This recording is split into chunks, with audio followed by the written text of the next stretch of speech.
Boas, malta, bem-vindos a mais um episódio do Rei Sem Trono. Hoje, em conjunto com o nosso amigo Atílio aqui, vamos entrevistar a grande lenda de Portugal, Diogo Calado. Muito obrigado pelo convite. Fico contente de estar aqui. Vamos a falar diretamente United States of America, Miami County, e agora estamos, acho que é a primeira entrevista internacional que estamos a dar, Daniel. Estamos ficando importantes, já estamos... diretamente dos Estados Unidos. Um Tuga nos Estados Unidos. Olha, vamos fazer só um enquadramento para o pessoal que nos está a ver e que não conhece bem a tua história. Tu já deste várias entrevistas, vários podcasts que explicas isto um montão de vezes, mas basicamente é dizeres com que idade é que começaste a treinar, porque é que começaste a treinar e como é que os desportos de combate supriram as tuas necessidades, que eu sei que tu tens uma historinha à volta disso, e depois a tua transição até chegares onde estás. Bem, então isto é uma história algo longa, já lá vão uns 20 e tal anos de prática de desportos de combate e artes marciais. Eu comecei com 7 no Karaté. Comecei porquê? Eu, desde criança, não sei bem explicar como, que sempre tive ali uma coisa das lutas e os meus pais perceberam isso e em vez de tentarem oprimir um bocadinho essa minha área, como eu era um rapaz com uma energia um bocadinho acima da média, vou dizer assim, na escola era um bocado problemático desde cedo, fui diagnosticado com déficit de atenção e hiperatividade com 5, 6 anos. Os meus pais, por essa altura, foi mais ou menos ali aos 7, decidiram pôr-me no Karaté para gastar energia, porque sem dúvida que era uma área que eu ia gostar devido a todas o tipo de brincadeiras que eu tinha. E vou ser sincero, acho que desde criança a prática de artes marciais mudou completamente a minha vida. Eu não consigo imaginar a minha vida sem prática de artes marciais e de esportes de combate, por tudo aquilo que me trouxe, não só fisicamente, mas muito mais do que isso em termos emocionais e psicológicos, estrutura emocional para mim. Aos 7 comecei logo a competir, Karaté, nem sei quantos combates é que fiz, mas fiz muitos. Muitos era desclassificado, porque Karaté é uma arte marcial de semi-contacto e eu não entendia bem o conceito. Ainda hoje tenho alguma dificuldade do que é semi-contacto. Deixa-me interromper, eu tenho uma história bem engraçada por causa disso do Karaté. Eu já jogava boxe e kickboxing e o pessoal no ginásio juntaram-se para ir fazer o campeonato nacional de Gojo Rio. E olha, tu queres vir e não sei o que anda e tal. E eu às vezes treinava com eles e eles ensinaram-me e tal e não sei o que. E eu fui fazer aquilo. Ninguém me explicou que, primeiro, é preciso bater o kiai, é preciso fazer o som. Senão não é ponto. Esqueceram-se de me explicar aquilo. E depois, se tu meteres, como estás a dizer bem, se tu meteres potência a mais, és classificado. Eu, habituado a porrada forte e feio, cheguei lá. Primeiro dei um soco no gajo, não gritei. O Arte chamou-me logo a atenção, que eu tinha que gritar e tal. Depois eu não sabia fazer o que ai. Então o que é que eu fazia? Dava o soco, depois olhava assim de lado, meio coisa, e fazia ai. Depois comecei-me a aborrecer porque o rapaz toca-me, mas toca-me assim ao de leve, faz aquelas coisas que eles fazem. Sim. E eu achei que aquilo não era um toque efetivo, não era ponto, então fiquei aborrecido com aquilo. E o Arte marcou ponto e aquilo revoltou-me e eu na troca de golpes a seguir, um direto na cara do gajo, fui irradiado. Claro. Foi curta. A minha entrada no Karaté foi muito curta e acabou muito rápido. Tens uma história um bocadinho mais curta que eu. Eu ainda fiz 7 anos de Karaté, fiz dos 7 aos 14. Aos 14 ainda pratiquei em simultâneo Karaté e Kickboxing, fazia na altura Light Kick. Eu, tanto no Karaté como no Light Kick, fui desclassificado. Ou melhor, não fui desclassificado, mentira. No Karaté fui desclassificado muitas vezes. Não sei quantas, desde circulares às costelas, circulares à cabeça. No Light Kick, como já é permitido um bocadinho mais contacto, não fui desclassificado, mas dava contagens aos meus adversários, só como no Light não há contagem, o árbitro perguntava se ele queria continuar ou não, se ele quisesse, eu continuava a lutar, se não era desclassificado.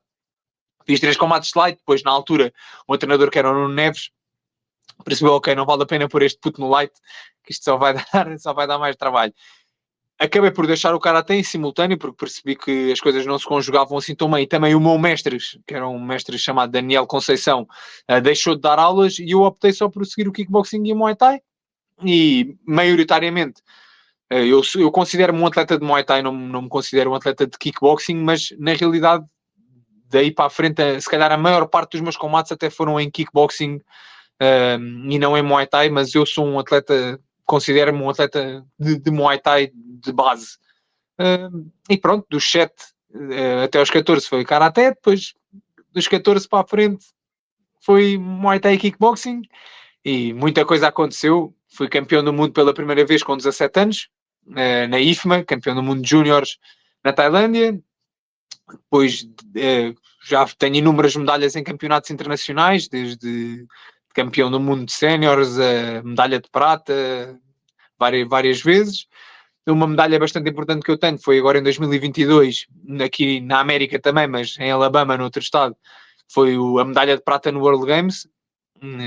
Acho que fui o primeiro atleta a ser medalhado em Muay Thai nos World Games, em Portugal. Em Portugal acho que nunca ninguém tinha conseguido ser. Eu fui a 2 World Games, fui apurado para o de 2017, mas perdi nos quartos de final, e fiz agora o 2022. Fui medalha de prata e pronto, tenho isto falando dos campeonatos, porque depois a nível profissional tenho umas coisas engraçadas também, desde campeão da WBC, da ISCA, de Benfusion, tanto de Muay Thai como de kickboxing. A pegar aí no profissionalismo, e até porque abordámos ligeiramente o assunto, tu tens combates, verdadeiros shows e combates que são verdadeiras guerras com todos os grandes nomes, ou com quase todos os grandes nomes, as grandes estrelas do panorama internacional da tua categoria. Há combates teus com todas as grandes estrelas e eles são reconhecidos. Às vezes há portugueses que reconhecem os gajos que tu jogaste e não te reconhecem a ti. Como é que tu te sentes em relação a isso? Eu vou ser sincero, isto tem coisas boas e coisas más, ter este tipo de mindset que eu tenho no que toca ao desporto, que é, eu faço isto por mim. Eu adoro ser lutador pelo lutar em si, pela aquela sensação que quem já subiu a um ringue sabe qual é a sensação. Eu não o faço por nada que seja um extra, não o faço pelo dinheiro, não o faço pelo reconhecimento das outras pessoas. Então, a partir do momento que eu faço isto totalmente por mim, o ser mais respeitado ou menos respeitado, ou o ser mais reconhecido ou menos reconhecido, é sempre um extra que me pode deixar mais ou menos feliz, vou dizer assim.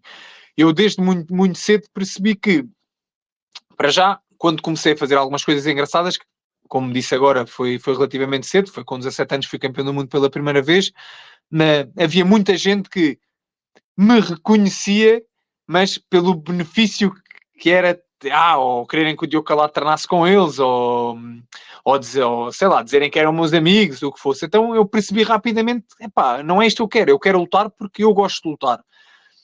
Com o tempo, fico até contente, porque posso dizer que apesar de Portugal não reconhecer muitos dos grandes atletas que tem, eu até posso dizer que se calhar sou dos mais reconhecidos e que sinto um respeito enorme, transversal a todas as áreas, porque eu comecei a fazer MMA em 2021 e senti que mesmo no meio do MMA, que é uma área completamente distinta do Muay Thai e do kickboxing em Portugal, eu sou respeitado, talvez até pela minha forma de estar nos treinos e no desporto em si. Então, é assim, tenho pena que em Portugal ainda não haja um reconhecimento dos grandes atletas que temos, e isto não falo só do Muay Thai, nem nos desportos de combate, falo em todos os desportos, sem ser o futebol, porque no futebol sim são reconhecidos, mas temos outras modalidades com grandes nomes internacionais que ninguém os conhece. Às vezes até nós que estamos dentro de outros desportos não conhecemos esses atletas de outras modalidades que têm grandes resultados, porque a informação não nos chega, mas quero acreditar que com o tempo isto vem mudando, e vem mudando em grande parte por um trabalho como este que vocês estão a fazer, porque são as pessoas dentro do nosso meio que tentam fazer que esta informação dos atletas que temos e dos treinadores que temos com resultados chegue às outras pessoas. Por isso, os projetos como este que vocês estão a ter aqui são super importantes para este reconhecimento externo que depois podemos vir a ter. Mas eu acho sinceramente que todos os atletas que querem fazer desportos de combate e chegar a um nível superior têm que o fazer por eles. Se forem a fazer à espera de dinheiro ou reconhecimento, muito menos que meio do caminho vão desistir, porque vão perceber que não vai ser fácil de chegar lá, pelo menos em Portugal. Deixa-me meter aqui um ganchinho e perguntar. Então tu, Karaté, Kickboxing, Muay Thai e agora MMA. Exato. E ainda fiz uns combates de boxe aí pelo meio, porque quando partia a tíbia... Era isso que eu te ia perguntar. Há uma transição natural, normalmente o pessoal do kickbox, que começa a fazer boxe. Isso, tu não foste para o boxe, agora normalmente o pessoal no final de carreira, e eu fiz isso também, e no final de carreira começam-nos a doer muitas pernas e um gajo faz mais boxe do que kickbox. Tu foste para o MMA, porquê não boxe profissional? Então, está aqui vários motivos que também temos que recuar aqui um bocadinho para perceber o porquê não, porquê não ir para o boxe neste momento. Eu adoro desportos de combate e artes marciais no geral e gosto de me desafiar. Gosto é assim, vamos ser sinceros, eu na realidade eu podia estar a fazer Muay Thai e Kickboxing numa grande organização, a ganhar dinheiro, sem correr riscos, claro, corres sempre riscos de se perder e o que seja, mas com o nome que eu tenho, podia estar confortável a fazer aquilo que sempre fiz ou que faço desde há 20 anos. Mas por desafio pessoal, principalmente por desafio pessoal e por querer sair da minha zona de conforto, ser aprendiz outra vez, e mais do que, é isto, é desafiar-me mais do que tudo, eu quis ir para uma coisa completamente diferente. Eu com 19 anos parti a tíbia direita e não podia fazer kickboxing e Muay Thai, não é? Não podia chutar, então nesse momento, depois de fazer a cirurgia e dos primeiros meses de recuperação e voltar a andar, decidi, olha, vou fazer uns combates de boxe para não perder andamento competitivo e vou explorar esta área porque eu quero ter esse desafio. E fui desafiar-me, fiz 3 combates de boxe, fiz 2 combates consagrados, na altura no campeonato regional, depois nesse ano não houve nacional, e fiz um combate sem capacete, 3 rounds, 3 minutos, mas que aquilo hoje em dia equivale aos amadores dos Jogos Olímpicos. Na altura foi umas regras adaptadas que eu fiz. Os 3 combates correram bem, gostei imenso da experiência. Depois recuperei da lesão, decidi voltar a começar a fazer Muay Thai, e quando cheguei agora a esta fase, estou numa fase completamente diferente da minha vida, disse... Também em muitas conversas com a Dina, tenho que referir aqui o nome da Dina, que é a minha treinadora já desde há 15 anos, para aí, e que toda a minha carreira profissional grande, tudo aquilo que eu fiz como grande profissional dos esportes de combate foi feito na alçada dela, por isso tudo aquilo que eu faço enquanto atleta de nome devo sempre um bocadinho a ela, e o meu respeito por ela é gigante, não só enquanto treinadora, muito enquanto amiga também, mas como treinadora é gigante. Ela disse-me, tu sempre falaste em querer fazer MMA, porque eu desde miúdo eu queria ser lutador, eu gosto de esportes de combate, sempre quiseste ter este desafio, e agora acho que foi ali na entrada da pandemia, eu tinha tido uma lesão, tinha partido o perónio, e não ia haver combates, acho que agora é a altura certa de experimentares, vês se gostas, fazes uns treinos, vês como é que te sentes, agora não vai haver competições porque o mundo parou na pandemia, vês como é que te adaptas, como é que não te adaptas, e tenta, acho que é uma coisa que tu queres fazer, e como vos disse, por desafio pessoal, disse, então bora lá.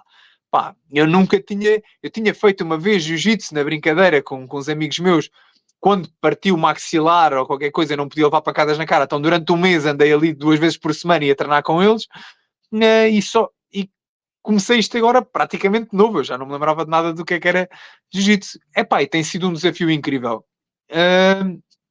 E é isto, é coisa de ser aprendiz, aprender coisas novamente, sair da zona de conforto. Acho que independentemente do resultado final enquanto atleta, ou seja, profissionalmente, se eu vou conseguir alcançar alguma coisa, se não vou, se vou ganhar combates, se vou perder, isso é outra história, que eu fico contente que corra muito bem porque estou a fazer por isso, não é?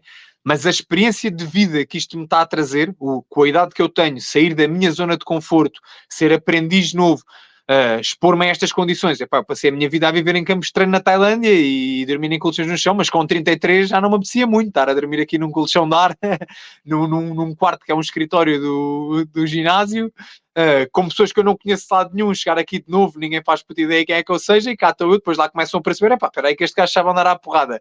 Mas todo este desafio, esta saída da zona de conforto, a experiência pessoal que isto me vai trazer e aquilo que eu sei que vou poder ensinar depois a quem está perto de mim, não só enquanto vida de atleta, mas também para a vida real e para os desafios que temos na nossa vida do dia-a-dia, eu sei que isto tudo me vai trazer uma experiência de vida muito boa. E mais do que tudo, mais do que ser atleta, sou pessoa, por isso a experiência enquanto pessoa é que interessa. Tu quando vais experimentar o MMA, vais logo para a Reborn? Sim, foi o que é que acontece? Aos Tubarões, quer dizer, Nem foi logo para o meio dos tubarões. Logo, Então, tem que ser, então, é assim. Então, mas isto também teve um motivo, porque eu e o Fábio Teixeira, que vocês já tiveram aqui, somos bastante amigos, e ali na altura da pandemia, eu e o Fábio combinávamos uns treinos assim mais fechados e isso, combinávamos ali uns treinos para e treinava lá. E o Arthur William, o Mantorras, da Reborn, como o Fábio também faz MMA na Reborn, foi quando a Dina me deu a dica do acho que agora era a altura para tu experimentares durante a pandemia. Eu disse, fala com o Teixeira, fui falar com o Fábio e pronto, o Fábio pôs-me em contato com o Arthur. O Arthur também dava aulas e ainda dá aulas lá no ginásio do Fábio na Arrentela. E começou por aí, foi por aí. E eu também vou ser sincero, se é para aprender com os gajos que me podem apertar o papo. Então vou logo para o meio dos tubarões, tem que ser. Os gajos são bons, trabalham muito bem. Realmente é verdade. Daniel, chuta aí. Queria falar sobre o combate que tu teve agora na Gala Fighter. Foi em fevereiro, na Fighter League. Exato. Foi a tua estreia como profissional? Foi a minha estreia no MMA de sempre. Eu nunca tinha feito um combate de MMA na minha vida. Isto é uma coisa que eu também tenho vindo a perceber, que eu lanço-me para fora de pé também, não é? Eu saí de uma modalidade para a outra e é assim, eu tenho 90 e tal combates de kickboxing e Muay Thai e com esses 3 combates de boxe aí pelo meio. Para mim não faria sentido um atleta como eu ir fazer MMA amador. Acho que era uma injustiça e um desnível grande para quem está a começar agora a carreira. Então, como vos disse, eu claro que faço tudo para ganhar e para ter bons resultados, mas eu faço mais do que isso para me desafiar. Então, se é para ser, fui logo diretamente para profissional e fiz a minha estreia e correu bem, de uma forma diferente do que eu estava à espera, não é? Mas correu bem. E foi uma experiência muito boa. Então, isso é interessante. Então, não se torna, pelo fato de ser uma estreia, não se torna obrigatório tu estrear como amador, uma vez que tu já tem um cartel profissional de outra modalidade. É assim, é engraçado. Assim, comparando com, talvez, se fosse com uma federação de algum desporto, te obrigaria a iniciar no amador, mesmo tendo um cartel já profissional. Eu vou ser sincero, eu até tenho tido este debate com algumas pessoas aqui, mesmo do ginásio aqui no MMA Masters onde eu estou, porque para mim um faixa preta de jiu-jitsu de competição é quase o que nós chamamos um classe A no Muay Thai e no kickboxing. Eu não estou a falar de um faixa preta que treina só por treinar, que não compete, mas estou a falar de um faixa preta de competição, que faz competição faixa preta. Na minha opinião, esse faixa preta, se fosse fazer transição para o MMA, deveria começar como profissional, porque o nível de competitivo que ele tem é muito elevado. Se eu for pensar que um faixa preta profissional de jiu-jitsu há não sei quantos anos que faz competições internacionais, vai fazer amador contra um rapaz que se calhar é faixa azul de jiu-jitsu e tem um ano de treino de MMA, nem nunca competiu kickboxing, nem Muay Thai, nunca competiu nada, vai fazer o primeiro combate da vida dele naquele dia. Eu acho isso algo injusto, vamos dizer assim. E se recuarmos na minha carreira, quando eu fiz a transição para o boxe após ter partido a tíbia direita, eu tinha 19 anos, tinha se calhar 30 combates de kickboxing e Muay Thai, 30 combates no total, ou seja, de amadores, e se calhar tinha 3 ou 4 combates sem proteções. E eu, quando fiz a transição para o boxe, não fui para o profissional, mas eu fui logo para os que eram os consagrados. Na altura havia a divisão entre... Eu disse, agora, eu não vou fazer... Agora chama-se Elite. Pronto, eu disse, eu não vou fazer o meu primeiro combate de boxe contra um gajo que vai fazer o primeiro combate da vida dele. Eu tenho 30 combates, não me interessa que perca ou ganhe, interessa-me ter a experiência num nível que equivale àquilo que eu considero o meu nível. E depois, há aqui uma frase engraçada que eu costumo dizer à malta para perceber, que é: eu prefiro ser o pior dos melhores do que o melhor dos piores. Eu sei que posso ir fazer amadores de MMA, de boxe, e vender aqui uma imagem que eu sou o melhor do mundo porque ganha toda a gente, mas não é isso que eu quero. Eu quero lutar com as pessoas que têm bom nível, que têm um nível que equivale ao meu. E então, se já nessa altura, com 19 anos, eu me desafiei e fui aos consagrados de boxe, agora então é o chamado Elite, hoje em dia, como profissional de Muay Thai, independentemente de eu saber que corria um risco maior por ir fazer profissional logo, com alguém que já tinha experiência no MMA, porque também o atleta com que eu joguei era a estreia em profissional, mas ele já tinha combates amadores de MMA. Para mim, isso não me interessa. Interessa-me é o desafio em si. E se for para ganhar, que ganhe alguém que eu sei que tem um nível que eu tenho, porque senão eu nem me sinto bem a ir lutar com uma pessoa que vai fazer a estreia dele, mas que não tem experiência nenhuma, que está a lutar comigo, que tem 90 e tal combates em cima, a lutar com os gajos mais lixados do mundo em pé. Olha, Isso... agora confessa-te, desculpa, Daniel, confessa-te Não, lá pode falar. confessa-te lá aqui um bocadinho, e nesta transição para o MMA, diz lá a verdade, os gajos amassaram-te muito, passaste aí uns apertos, ou foram amiguinhos contigo? Epá, tenho que ser sincero, aí acho que a Reborn tem uma equipa muito forte, e o Arthur William o Mantorras foi e é a pessoa que mais treinos me dá. Claro que também treinei com o Elson e com o Aires bastantes vezes, mas o Arthur é o que me dá mais treinos, e pá, ele foi as coisas sempre eu sou alguém que também, eu não me meto a jeito para amassarem muito, eu sou um gajo que digo logo assim, olha, eu não gosto de sparring duro, tenho 20 e tal anos de esportes de combate a levar porradas na cabeça, se for para me aleijar, se for para levar mocadas na tola e matar aqui uns neurónios, que seja a ganhar dinheiro numa competição qualquer. No treino começam-me a querer amassar, a bater com força, querem-me aleijar, eu digo, olha, ganhaste, boa, podes dizer hoje que no treino das 5 da tarde ganhaste ao Diogo Calado, parabéns, daí eu tenho ali a medalha para ti. Pá, não estou para isso, a cena do sparring duro, para mim já não faz sentido, e agora, estando aqui nos Estados Unidos, eu estive há uns meses atrás na Suécia, a treinar no All Stars Gym, que é o ginásio do Shimaev, e estou agora aqui no MMA Masters, e pá, todo o sparring que a gente faz, ninguém se aleija, não há sparring duro. Um ritmo do caraças, ficas muito cansado, fisicamente é exigente, um nível elevadíssimo, mas não anda ninguém aqui à porrada. Todos eles pensam daquela forma pá, se for para andar à porrada, alejo-me a combater, não é aqui que me alejo de borla. E o Arthur, nesse aspecto, vai muito de encontro à minha maneira de ver os treinos. Sei que há uns anos atrás, se calhar não, mas hoje em dia sim. Então, desde que eu treino na Reborn, as coisas são impecáveis, claro. Nem uns abraços mais apertados, assim. Não, isso sim, mas como eu como depois dou aqui vai, tá bom, aquilo a coisa passa, mas claro que fui apertado nos treinos, muito, claro que, olha, nos últimos anos até aconteceu uma coisa que por acaso foi até a treinar Muay Thai, depois também a treinar MMA, que foi lesionei-me a treinar. Eu nunca ao longo da minha carreira, em 20 e tal anos de treino, nunca me tinha lesionado a treinar. E nos últimos 2 anos lesionei-me a treinar. E isso ainda me fez mais pensar, a minha forma de treinar está correta, porque não quero aleijar-me a treinar, isto não faz era no MMA agora, porque isto se atrasou aqui devido às lesões, porque se eu não me tivesse lesionado já tinha combatido MMA há mais tempo. Então, pá, amassaram-me sim, dão-me uns apertos, mas sempre com meiguice, é uns amassos amigáveis. Eu estou a brincar contigo para ir pegar aqui numa situação que o Fábio também falou e que eu também assisti muitas vezes.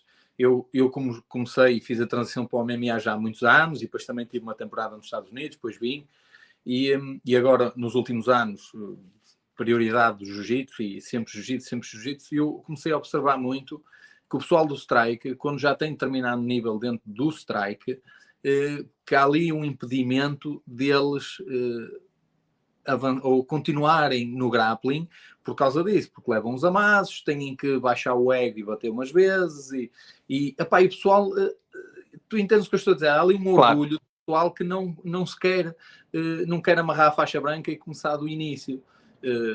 Não sei se... Mas isso estamos a falar já é aquilo que eu estava a falar há bocado e tem a ver com a minha forma de ser e não só em mim enquanto atleta. Eu pus-me nesta posição por opção. Porque eu quis desafiar-me, eu quis ser aprendiz, eu quis chegar a um ginásio em que a malta soubesse, olha aí o Diogo Calado, mas vou ser finalizado pelo faixa branca que está a treinar há 6 meses de jiu-jitsu e eu não percebo nada daquilo. E eu sei que o segredo é a consistência. Se calhar alguns desses faixas brancas vão desistir quando chegarem à faixa azul. Pronto, eu cheguei à faixa azul, estou aqui, vim para os Estados Unidos, sou finalizado a torto e direito, agora já saco aqui umas finalizações de vez em quando aos gajos, fico todo contente e sei que o segredo está aí, consistência. Bora, continua, não desistas que isto chegas lá. Eu já passei por isto antes, numa área diferente. O que eu sinto que eu consegui pela pessoa que eu sou, se calhar, fazer um bocadinho diferente é não deixar que os resultados que eu alcancei enquanto profissional nos esportes de striking me fizessem o ego crescer de uma forma que depois é quase impeditiva de vires treinar uma coisa e seres aprendiz. Porque o que acontece é que muitos atletas, como tu estás a dizer, do kickboxing e do Thai, quando vão fazer jiu-jitsu e são finalizados 2 ou 3 vezes por gajos que treinam há 6 meses, não estou para isto. Vem para aqui, este gajo, não sei o quê, e isso é o ego. E nisto tu tens que pôr o ego de parte, tu tens que saber que o caminho é este, faz parte, vai ser finalizado, da mesma forma que se vier um maçarico, como eu chamo, treinar contigo, boxe ou kickboxing ou muay thai, vai levar umas pingas, mesmo que tu faças sem maldade, ele sente-se impotente porque não te consegue tocar e tu brincas com ele, vai acontecer o mesmo no jiu-jitsu. E se desistires, vai ser sempre assim. Se continuares, vai chegar a uma altura que às tantas já te safas. E só pôr o ego de parte. Aí, para mim não foi difícil fazer esse processo. Eu sei que com ego não chegas a lado nenhum. Podes chegar, mas não vais chegar ao mesmo lado, de certeza. Vai, Daniel. Ô Diogo, então fala para nós. O que tu foi fazer nos Estados Unidos, especificamente? Tu foi se especializar no caso do wrestling, foi atrás de mais oportunidades dentro do desporto profissional. O que necessariamente tu foi fazer aí? Eu, basicamente, eu vim para aqui como fui a minha vida inteira para campos de treino na Tailândia. Eu ia para a Tailândia sem combates marcados. Fui algumas vezes com combates marcados, obviamente, mas na maior parte das vezes fui para treinar, para aprender, para me especializar na área do Muay Thai, naquela altura. E se surgissem mais oportunidades, ótimo, em termos competitivos. Se não surgissem, só a experiência de eu estar lá e aprender era aquilo que eu queria. E vim para aqui exatamente com esse foco também. Foi aprender-me e especializar-me numa área que ainda não é a área como me sinto mais confortável, que é o MMA no geral, tendo em conta que o grappling é a minha maior dificuldade. Defender-me quedas melhor, mesmo no chão, se for parar ao chão, conseguir levantar-me rápido ou até finalizar. Eu se vim fazer MMA e quis pôr-me este desafio, não quero ser considerado, é o gajo do Muay Thai que vai fazer uns combates de MMA. Não, eu quero ser um atleta de MMA. Claro que vou ser striker, ponto. Claro que eu, se puder, vou manter a luta em pé. Sei que na maior parte das vezes vou ter mais nível de strike do que os meus adversários no MMA e é aí que eu quero manter a luta, mas eu não quero ser considerado só, é um striker. Não, se for para o chão, eu quero saber o que é que estou a fazer ou o que é que tenho que fazer para poder dominar a luta ou reverter a posição. E a América é conhecida por ter uma grande base de wrestling. O ginásio onde eu estou, grande parte das pessoas que aqui treinam são faixa preta de jiu-jitsu, mas com anos e anos de wrestling nas universidades americanas e ao longo da vida deles. Então, foi essa opção. Claro que venho sempre com o intuito. A América é um mundo, é um mercado enorme. Se surgirem oportunidades aqui, eu trabalho com o Pedro Faustino, é o meu manager, tem contactos na América. Claro que vim cá também com o intuito, se surgir alguma coisa, tal como quando eu ia para a Tailândia, se surgir alguma coisa, eu vou aproveitar a oportunidade. Mas o meu maior foco é tornar-me no melhor atleta. E hoje em dia, estando um bocadinho mais velho, até já penso eu vim aqui, não competi, ou até competi e não correu bem. Pode acontecer, eu acho que vai correr bem, mas se não correr bem, a experiência que eu estou a ganhar enquanto atleta, como sendo um striker de elite, mas a ficar com uma base mais firme no MMA, mesmo para um dia mais tarde poder passar este conhecimento a outras pessoas, dar aulas, o que for, seja de Muay Thai específico, seja de strike adaptado ao MMA, é uma mais-valia para mim. Então, foi basicamente por isso também. Estou pegando agora nisso. Primeiro, como é que tu foste parar especificamente a MMA Masters? Porque os Estados Unidos está cheio de pontos de referência de academias. Não fizeste um Google e, olha, é para aqui. Teve que haver aí um contacto e depois, tu já nas redes sociais já disseste que já houve aí um americano que se cortou, não é? Que amarelou e que acabou por não botar.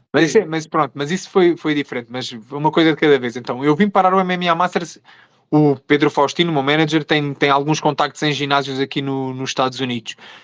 Ele indicou-me vários ginásios, eu fiz alguma pesquisa, mas ele disse-me logo que à partida gostaria que eu viesse para aqui, para este, porque tem aqui uma das atletas do Faustino, brasileira, vai lutar no UFC não este fim de semana, no próximo fim de semana, daqui a 2 fins, ou seja, não é este sábado, é no outro sábado, ela vai lutar no UFC, treina aqui. E ela passou muito boa imagem ao Faustino deste ginásio, e este ginásio tem uma vantagem em comparação com os outros, é que tem dormitórios.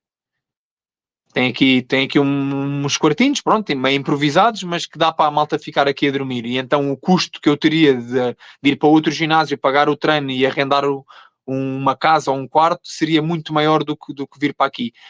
Sendo que o Faustino já indicava este ginásio como sendo o que ele me indicava para vir cá, devido ao nível de grappling, ainda mais tendo dormitório, essa foi as maiores razões para vir cá. Depois de cá chegar, vou ser sincero, pá, a malta é impecável, o nível é muito forte em termos de, principalmente jiu-jitsu e wrestling são muito fortes.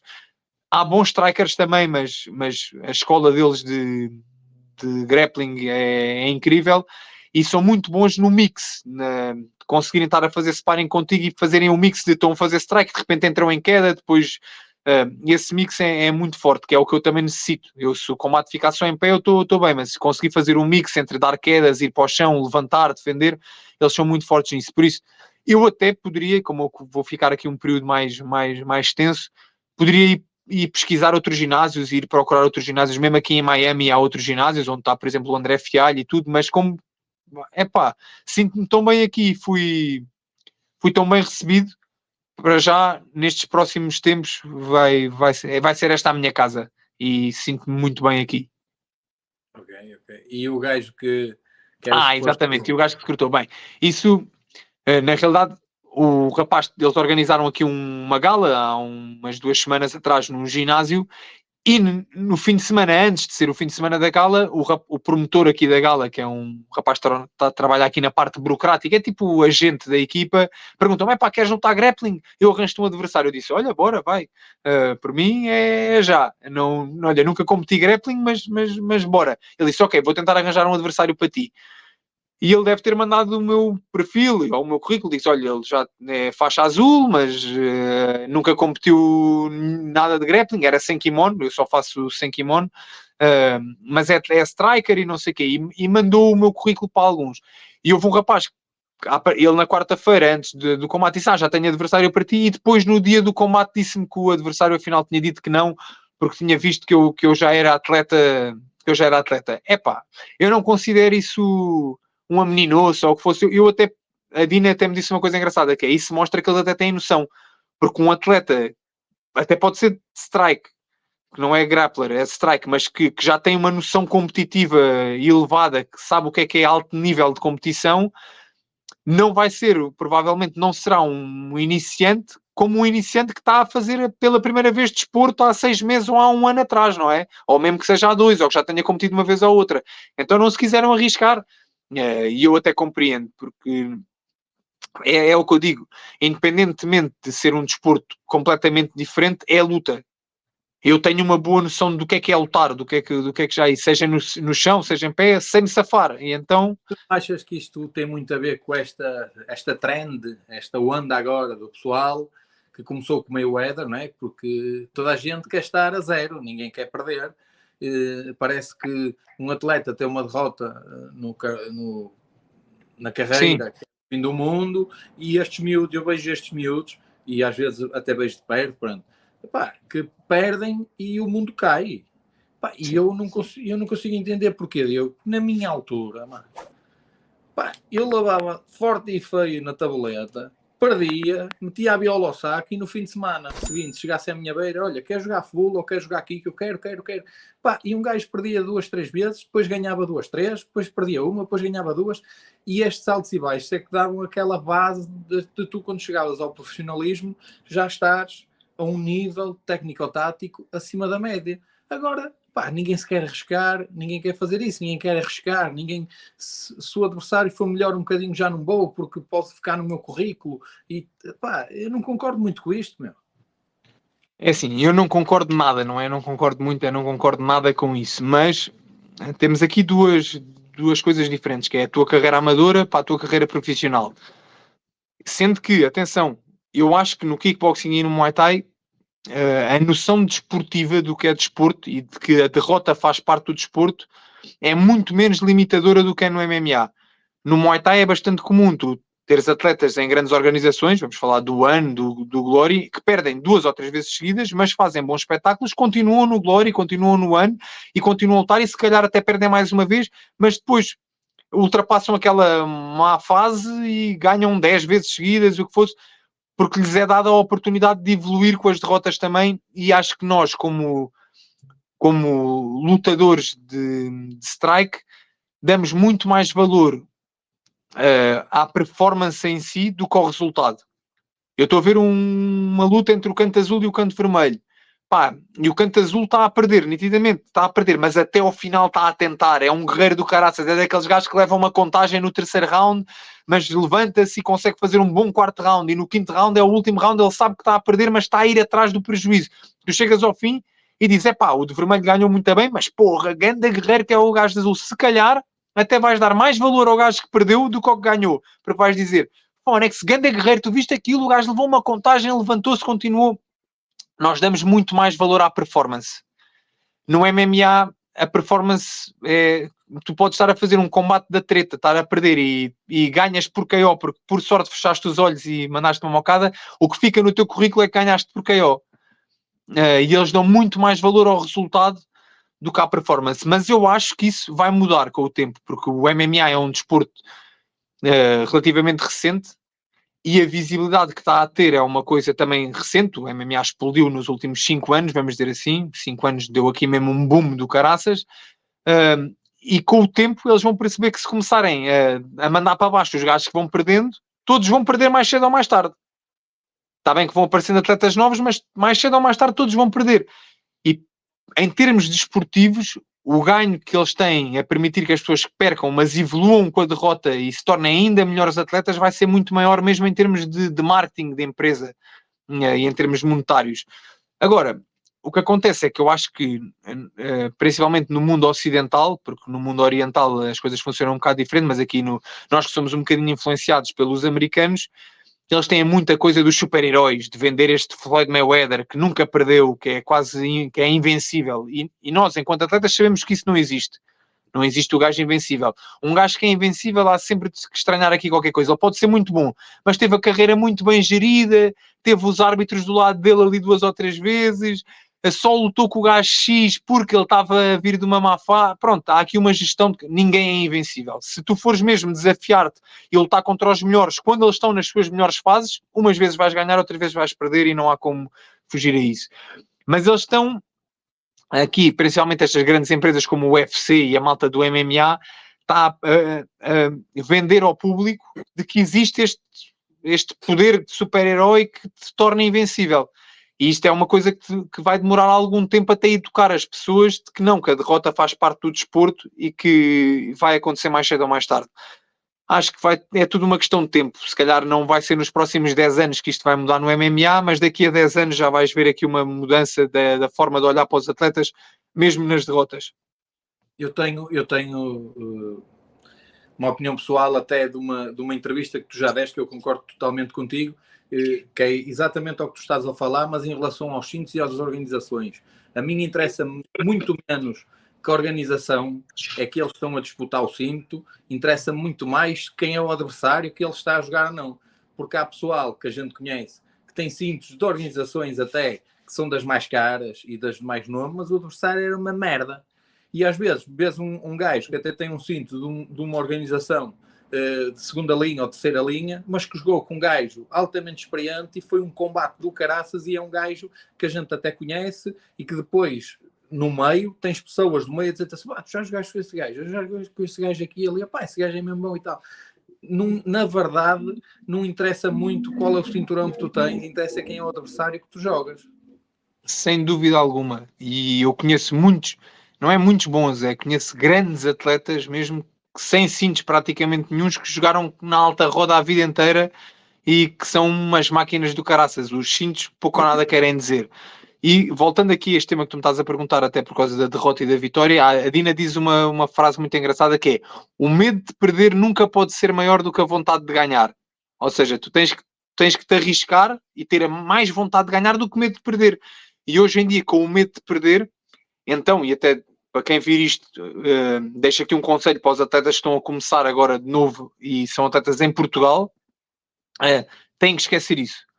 Portugal é um país que, se vocês quiserem realmente chegar à alta roda, se vocês quiserem ser campeões do bairro e andar aqui a jogar nas galas em Portugal e depois às vezes vão ali a Espanha e ganham um combate ao outro, isso é diferente. Agora, se vocês quiserem chegar ao alto nível do desporto, vocês vão ter que arriscar muito e correr muitos riscos. Eu tenho 90 e tal combates, eu acho que se tenho 20 combates em Portugal é muito. Eu devo ter 20 e poucos combates em Portugal. O resto é tudo no estrangeiro. Tudo no estrangeiro a lutar em casa dos meus adversários. Tudo feito para os meus adversários ganharem.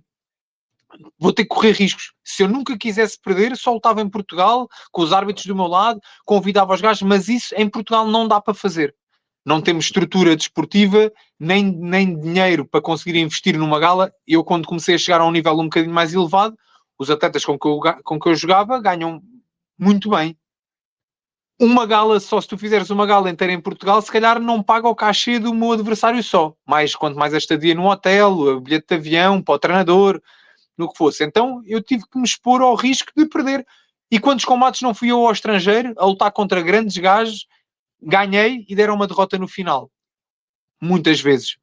Mas ter corrido esse risco foi o que me fez chegar onde cheguei. E então, para quem está em Portugal a começar agora e que queira chegar ao alto nível, não pode ter medo de perder. Tem que ter muita vontade de ganhar. Se tiver medo de perder, só se vai boicotar a si mesmo. Se calhar num país como a América, num país que há muito dinheiro investido por trás, em que tens, consegues organizar as galas com os teus árbitros, com tudo aqui em tua casa, consegues controlar isso e mesmo assim às vezes corre mal. Esqueçam isso, malta. Treinem, lutem com vontade de ganhar e vão ter que correr riscos mais cedo ou mais tarde. Mas eu estou a tocar neste assunto porquê? Porque eu infelizmente, e infelizmente mesmo, vejo isso mesmo dentro do amadorismo. O pessoal não quer perder e quando perde é um drama, parece que vai cair a casa. E eu, como professor, como formador, o que é que eu penso? Se o jovem não... durante a carreira amadora, se o jovem não aprende a perder, não experiencia o que é derrota, o que é levantar-se pós-derrota, se durante o amadorismo ele não tem conhecimento deste sentimento de superação, etc, se ele for sempre invicto, for sempre protegido, etc, quando chegar ao profissionalismo, mesmo que ganhe, depois acontecem situações como aconteceu à Ronda Rousey, que perde pela primeira vez e quer suicidar e tem uma depressão e não sei o quê, porque acabam por ser mimados demais, foram protegidos demais, não sabem o que é lidar com a negação, com a derrota e depois têm as luzes todas viradas para eles e não sabem lidar com esta frustração e por causa de uma derrota a vida deles já acabou e não pode ser, meu. A derrota é só um ponto numa carreira enorme. Isso da Honda, acho que um pouco do que o Diogo falou, né? Os Estados Unidos criam o super-herói, né? Criaram a Supergirl, e aí quando caiu, foi muita pressão midiática, né? Não É tramado. O mediatismo tem coisas boas e tem coisas más quando não temos essa base de estrutura como o que estás a falar agora, Atílio, que é ter passado por este sentimento de frustração uma data de vezes. Tu na tua carreira amadora vais aprender a perder, vais aprender a lesionar-te e até estavas a ganhar o combate e lesionaste e não vais poder continuar, vais aprender a ganhar um combate e chegar ao fim e os árbitros darem vitória ao outro, tens que passar por essas situações todas e quanto mais vezes tu passas por esse sentimento de frustração e de injustiça, mais imune te tornas a esse sentimento, mais anticorpos tu crias para lidar com isso quando chegares a uma carreira profissional. Se tu desde os amadores estiveres a impedir-te de experienciar esse sentimento, quando um dia o tiveres vai ser muito pior.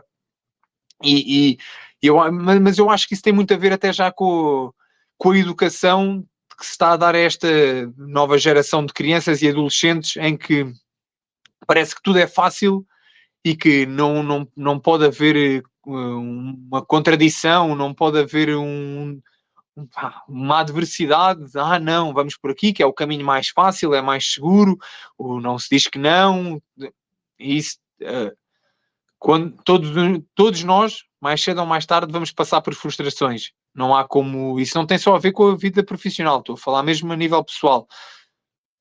Se não soubermos lidar com esse sentimento, as consequências vão ser muito mais graves. A Ronda Rousey é um bom exemplo disso, porque falamos em suicídio, falamos em tudo, porque não soube lidar com a frustração de ter perdido com o mundo inteiro a ver. Quando tinha sido criada uma imagem de super-heroína, também como o Daniel estava aqui a dizer, que não é real, porque depois não é real, porque todos nós temos dias baixos, todos nós vamos chorar, todos nós vamos perder, e acho que também as redes sociais, isso é uma das coisas negativas das redes sociais, é que muito pouca gente, há alguns que sim, mas muito pouca gente passa os maus momentos nas redes sociais. Os momentos em que se lesiona, os momentos em que chora e que perde, e que toda a gente passa o momento em que ganhou. Mesmo quem se lesiona, passa lesionei, mas já estou bom e agora estou a ganhar combate já outra vez. Isto foi tudo fácil, já estou aqui. Não, então enquanto tu estavas lá, quando estavas mesmo a chorar e às vezes o mostrar isto às pessoas, aos que estão a vir de novo, é que os faz pensar, ok, não, então eu também posso perder, eu também me posso lesionar. Eu tenho é que passar por isto, ultrapassar esta fase e continuar. E daqui a uns tempos, sim, posso dizer, lesionei-me e até foi fácil ultrapassar aquilo. Não foi fácil, mas até consegui ultrapassar isto e tornei-me mais forte e estou mais pronto para lutar contra a adversidade. E isso é o que faz a diferença. Opa, eu na minha geração ainda não se falava muito sobre isto e o Daniel puxa muitas vezes para eu falar sobre a parte emocional e a parte mental do atleta e do treino e a maneira como nós. Eu fui retirando alguns exemplos de pessoas que me rodeavam. Um dos atletas que eu tive o prazer de conviver e que é um gajo muito polémico de vez em quando, mas que eu gosto muito, e que a forma como ele se expressava ensinava-me muita coisa, que é o Ricardo Fernandes. O Ricardo foi jogar com o campeão russo, que era campeão do mundo, à Rússia, debaixo de uma pressão do caraças. Aqueles combates mesmo estás em terra dos gajos, na Rússia, os gajos a pressionar, está à volta do ringue e o caralho. E mesmo na gravação tu vês a tensão, o stress, e tu vês o Ricardo aos berros a cantar o hino, ali a automotivar-se e não sei o quê. E eu depois cá com ele, sei, Ricardo, aquela cena, tu foste mesmo corajoso, tu foste um gajo mesmo valente, meu. E ele, estava todo cagado, mano. Estava mesmo todo cagado. E o que é que ele me fazia mostrar? Que não faz mal estar assim, porque ele fez um bom combate na mesma. Nós somos todos humanos, mano. E ele mesmo com aquele sentimento, ele atirou-se para a frente, fez um bom combate, representou a bandeira e o caraças, e ele sempre foi conhecido como um gajo guerreiro, de se atirar sempre para a frente. E o que é que eu via nele? Ele sente-se assim, não tem mal um gajo sentir-se assim, ele consegue exprimir os sentimentos de uma forma, aquela maneira dele assim brincalhona, ele diz as coisas de uma maneira que eu não conseguia dizer. E eu aprendi com aquilo, realmente eu não sou super-herói, eu não sou supra-sumo, realmente não tem mal ter medo, não tem mal sentir-me assim, não tem mal admitir que perdi, que o gajo foi melhor do que eu. Não cai o mundo, não acontece nada de mal. Faz parte, na realidade, e até é engraçado o Ricardo, que é um gajo todo brincalhão, ter a coragem de passar isso cá para fora. É um exemplo também nesse aspecto, porque não é toda a gente que tem coragem de dizer, estava todo cagado. Não, ele nisso, e acho que era uma das formas que ele conseguia lidar com o stress, e ele especificamente usava muito o humor e a forma de vomitar as coisas para fora para lidar com o stress, e ele é muito frontal nas coisas. É por isso que ele até se torna polémico, ele gosta, não gosta. Sim. Mas, e depois ele usa muito o humor e usa muita frontalidade, e ele se sentir incomodado, ele está incomodado, e então a forma... Eu acho que ele conseguia tirar aquela pressão toda que nós sentimos antes do combate e aquele stress todo, ele retirava um bocado aquilo de admitir realmente as falhas dele e admitir realmente que aquela merda era normal e que pronto. Porque é normal, porque faz parte de sentir-se ansioso, sentir-se com medo de perderes, tudo isso faz parte. E quanto mais nós vendermos a imagem de que isso não existe, de que os campeões só ganham e nunca têm medo e nunca nada, mais vamos enganar esta nova geração que aí vem. E esta nova geração, quando depois perder, porque vai perder mais cedo ou mais tarde, quando depois se sentir ansioso e com medo, vai achar, eu não tenho este nível, não devia estar aqui, os grandes não sentem isto, então vou desistir. E depois perdemos bons atletas assim. Daí eu achar que isto é só uma fase. Acho que com o tempo o desporto vai ensinar que esta imagem que se está a passar agora não existe. Diogo, pelo que tu falou, foram poucos combates cá em Portugal. A maioria dos vossos combates profissionais, enquanto strikers, foi fora, né? teve algum atleta que tu admiravas e falava assim, pai, eu queria ter jogado com esse gajo daqui de Portugal, isso não aconteceu? Queria ouvir de ti. É uma curiosidade. Então, eu vou responder a duas coisas diferentes. Uma, atletas que eu admiro em Portugal, há muitos, de várias categorias, que eu digo, é pá, fogo, e aquele gajo é uma grande máquina. Eu gostava de jogar com toda a gente. E então foi uma coisa que eu tive que deixar sempre ao cargo da Dina e do Faustino neste caso também, mas a Dina é sempre quem dá a última palavra, e mesmo no MMA, sempre que eu falei com eles da Reborn, disse, a Dina é quem vai dar sempre a última palavra na minha carreira, independentemente de tudo, porque se eu hoje em dia sou o atleta que sou, como disse há bocado, devo à mão da Dina e ao trabalho dela. Se eu conseguir ser alguma coisa de especial, que posso não conseguir, mas se eu conseguir ser alguma coisa no MMA também, foi graças ao percurso que tive até hoje. E o percurso que tive até hoje deve-se a algumas pessoas. E ela é uma dessas pessoas. Aliás, 90% é o trabalho dela. Por isso, sem tirar mérito, obviamente, ao meu empenho, à minha dedicação também enquanto atleta, mas aquilo que eu sou hoje como atleta, devo muito à Dina. Então, essa coisa do querer lutar foi sempre algo que eu deixei logo desde muito cedo ao cargo dela, porque eu, por mim, olha, vais lutar ali, bora, vamos lutar, vais lutar amanhã, vamos lutar, bora, quero lutar, bora, lutar para mim está bom. Eu vou-te fazer a pergunta de outra maneira. Mas espera, deixa-me só dizer aqui uma coisa, antes de coisa, que é, eu gosto muito da coisa do lutar e percebi com o tempo, e isso foi algo que foi a experiência que me deu e foi a Dina que me ensinou também, e a falar muitas vezes com ela sobre a gestão de carreira, porque eu acho que um grande problema de alguns atletas em Portugal é não haver uma gestão de carreira. E atenção, que gestão de carreira não é escolher os adversários todos só para ganhar. Isso não é gestão de carreira. Estou a falar de saber a progressão de carreira de um atleta, quando expô-lo a desafios, quando proteger um bocadinho, permitir que ele perca, que aprenda com as derrotas, fazê-lo crescer. Muitos treinadores não têm noção de como isso se faz, porque nunca conseguiram levar um atleta. Aliás, quantos treinadores em Portugal conseguiram levar um atleta desde o amador até se tornar alguém de elite? Estou a dizer competir em elite. Foram muito poucos. A Dina já fez isso com vários atletas. E eu aprendi muito com ela. E houve uma coisa que aprendi que foi, pá, há coisas que não fazem sentido. E com o tempo tive que perceber que, por muito que eu queira desafiar-me e lutar contra tudo e contra todos, pá, coisas só que não fazem sentido e que eu não tenho nada a ganhar com aquilo, e tive que aprender o que é que também é escolher o certo e o errado. E eu também estou aqui nos Estados Unidos um bocadinho por isso, vou ser sincero.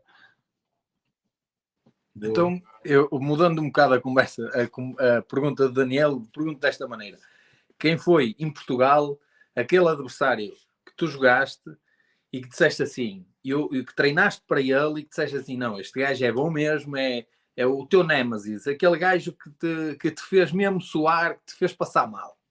Epá, isso é uma pergunta que eu quero... Vocês conhecem-me, mas vai haver pessoas a ver isto que não me conhecem. Eu não quero dar aqui uma de que sou o mais lixado dos lutadores, nada disso. Mas eu lutei poucas vezes em Portugal. E como profissional ainda menos. Eu fiz para aí 3, 4 combates como profissional. Eu sei que ia ter adversários à altura e cheguei a jogar com o Ricardo e tudo, mas eu nunca senti essa coisa do meu Nemesis, foi um grande combate, foi muito difícil com ninguém aqui, vou ser sincero, não, porque eu fiz poucos combates profissionais aqui, então os meus Nemesis estiveram sempre fora do país, e eu sei que lutar... Não, lá. Hã? Aqui não, lá. Exatamente, estiveram sempre fora do país, estiveram fora de Portugal, ou seja... E eu também fui alguém que cresci muito com... Foi engraçado, um dos combates profissionais que eu fiz, e éramos os dois miúdos na altura, foi com o Francisco Matos, um atleta que agora vive na Suíça, ainda chegou a ser treinado pelo Paulo Lixa e tudo. E eu sei que houve um amigo meu que encontrou o Francisco antes de eu lutar contra ele, e eu gosto muito do Francisco, tenho um grande respeito por ele, mas acho que o Francisco disse, pá, estou a treinar mesmo bem para jogar com o Diogo, acho mesmo que vou ganhar o combate ao Diogo, e o meu amigo disse-lhe, isso é a diferença de ti e do Diogo. É que tu treinas para ganhar ao Diogo. O Diogo não treina para te ganhar a ti. O Diogo treina para para lutar com o Boacau, para lutar com o Iod Sanclay, porque ele quer chegar lá. E na altura ainda não estava a jogar aqui com o Francisco. Mas o meu objetivo era esse, ou seja, eu nunca olhei para as coisas para o que vai acontecer agora, olhei sempre para as coisas a longo prazo. Por isso, eu quando estava a lutar em Portugal, eu não olhava para aquilo como, isto não é onde eu quero estar é lá à frente, e então eu tenho que treinar para lá à frente. Nunca tive um adversário. E mesmo no internacional, nunca tiveste aquele gajo que... aquele... Pá, mesmo Não, no internacional tive vários gajos que eu joguei que foram lixados e que alguns ganhei e disse, porra, não, este foi um fight do caraças. Mas lutar com... aquele gajo que criaste aquela rivalidade mesmo dentro de ti, aquele gajo que tu foda, tem mesmo que ganhar este gajo. Mano. Não, isso tive várias vezes. Essa coisa, tenho mesmo que ganhar este gajo, quero mesmo ganhar este gajo, tive várias vezes. Mas rivalidade, aquela cena de némesis, de pá, é este gajo. Já tiveste aquele gajo que ficou atravessado? Não, é assim, é engraçado. Houve um lutador que era do Enfusion e que eu disputei o título, eu defendi o meu título porque eu era o campeão do Enfusion na altura, em Abu Dhabi, que era o Aziz Kala. O gajo foi uma promessa.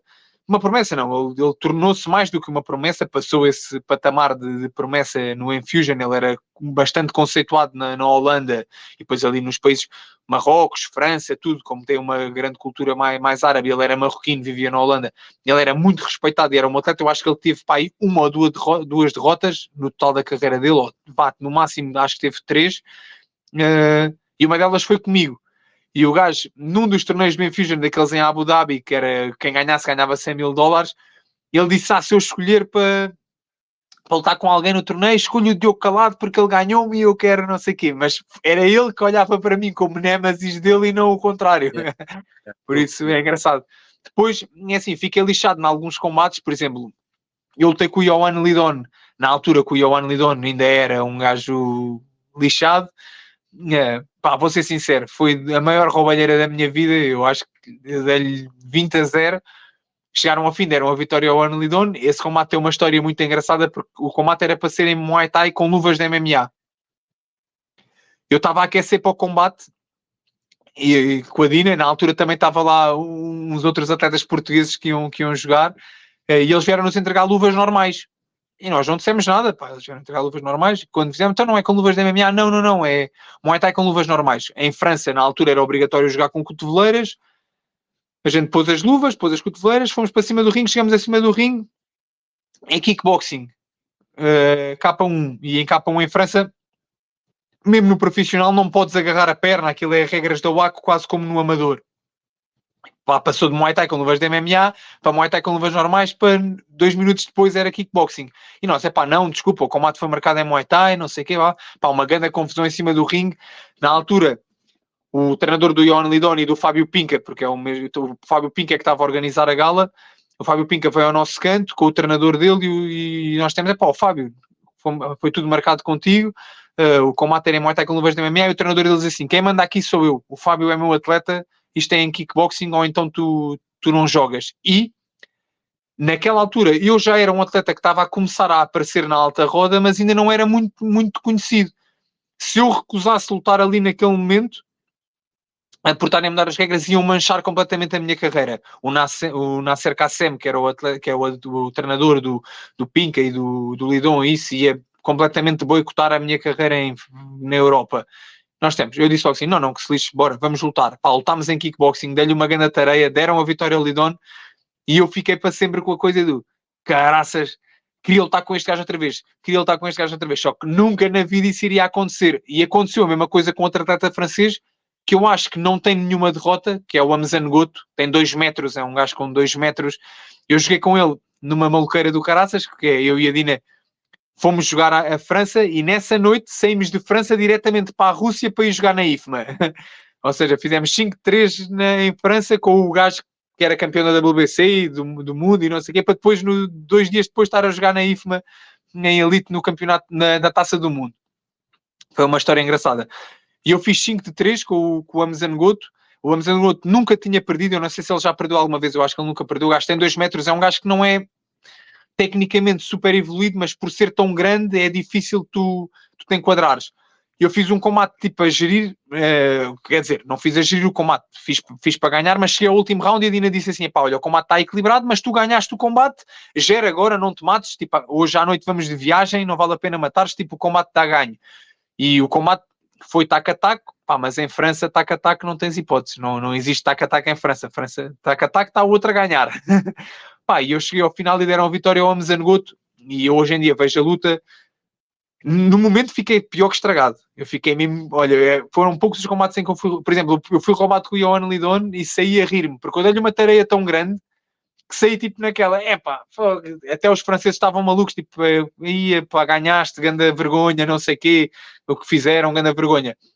Quando eu joguei com a Mzangoto, não, eu fiz um bom combate, sei que estive por cima do combate, mas eu sei que podia ter dado um bocadinho mais de mim. Se calhar no último round podia ter ido mesmo para cima dele e marcado ali a diferença toda, mas não, foi, né? A Dina até disse, pá, ganhaste, tipo, estamos bem, tipo, controla só agora o último round, não vale a pena matar-te, tipo, ganhaste o combate. E eu estava com essa sensação também, sabia que estava a ser equilibrado, porque ele também tinha pontuado e tudo, mas num combate com dois atletas de alto nível, é raro haver uma grande diferença. São combates equilibrados em que há um que ganha por um bocadinho, isso é normal. E eu disse, ok, pá, no último round ainda o projetei ali uma vez ou duas, ou desequilibrei pelo menos uma vez. Pá, sei que fiquei por cima no último round também, e chegam ao fim, dou-lhe a vitória. Pá, eu fiquei mesmo lixado, porque ficas com aquela sensação eu podia ter mesmo andado à porrada com este gajo, a achar mesmo para marcar a diferença, não fiz isso, tipo numa do, pá, ganhei, não sei o quê, está tranquilo, e deram uma derrota. Fonex.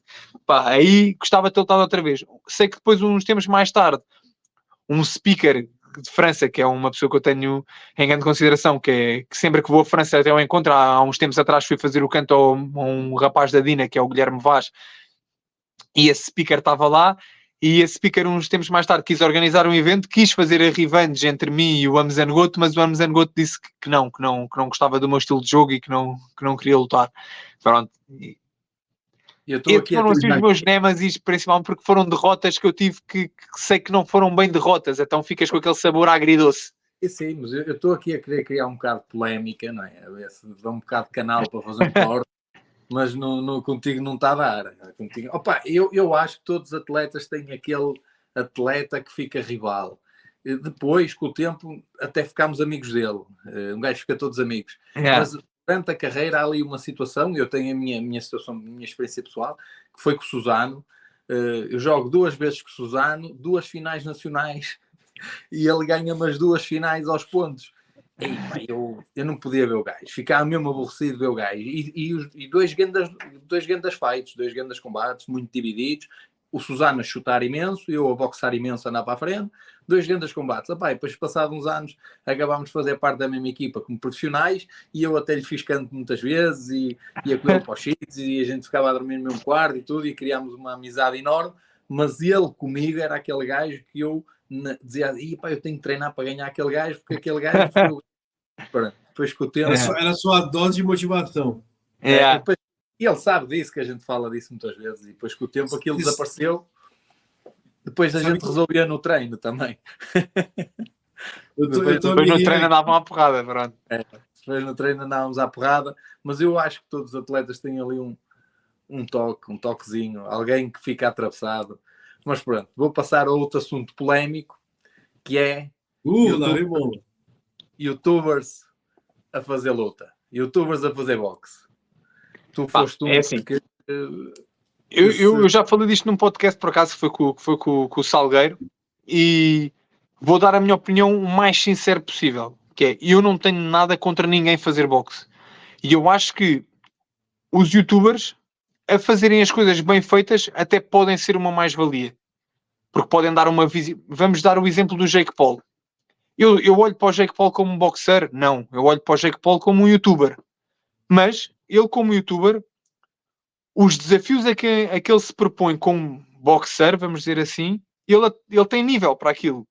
Ele luta contra gajos do MMA, veteranos, que já não são combates de boxe profissional, como a gente sabe o que é que... Quem está dentro do assunto sabe o que é.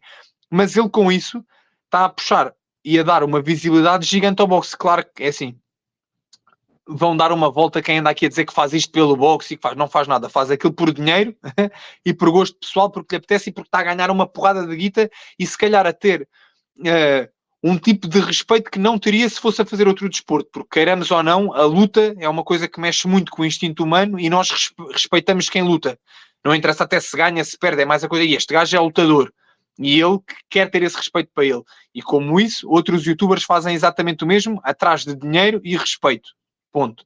Não me venham dizer que fazem isto pelo boxe, porque o boxe não precisa disto para nada. Mais do que todas as outras desportos de combate, o boxe já existia. O boxe existe desde já, se a gente for ver a história do boxe, é dos desportos de combate mais antigos. Fechava-se as mãos e andava-se à porrada. Por isso o boxe não precisa da ajuda dos youtubers para nada. Mas a verdade é que os youtubers trazem uma visibilidade diferente. Miúdos que nunca iriam se calhar ver boxe ou passar cartão nenhum àquilo, como tem um youtuber a fazer, e o youtuber que eles seguem por outros motivos, acabam por gostar de boxe e se calhar até se podem vir a tornar atletas mais tarde. Isso é uma mais-valia sem dúvida. Coisas erradas disto. Uma é que muitos destes youtubers, o Jake Paul inclusive, passam aquela imagem que a gente estava a falar há bocado, de que são super-heróis, de que só ganham ou que não sei o quê, e é uma coisa irreal, e os miúdos crescem com uma ideia irreal do que é o desporto, e isto pode ser bastante prejudicial, porque frustrações, ou quando percebem que se calhar o desporto não dá o dinheiro que eles imaginavam que dava, porque o Jake Paul é milionário e entra com um tanque de guerra para o pavilhão e eles afinal entram sem música no campeonato nacional com capacetes e perdem, pronto, criam uma imagem irreal disto. Mas mais do que tudo, e tocando neste assunto eu tenho que falar do que se passou em Portugal do youtuber, e eu acho que o que se passou em Portugal não tem nada a ver com isto do Jake Paul. São coisas completamente diferentes. Para já o boxe dos Estados Unidos é completamente diferente do boxe em Portugal. Vamos ser sinceros. Eu, por muito que gosto de boxe, sei que o estado do boxe em Portugal, sendo o boxe um desporto olímpico, está muito mal.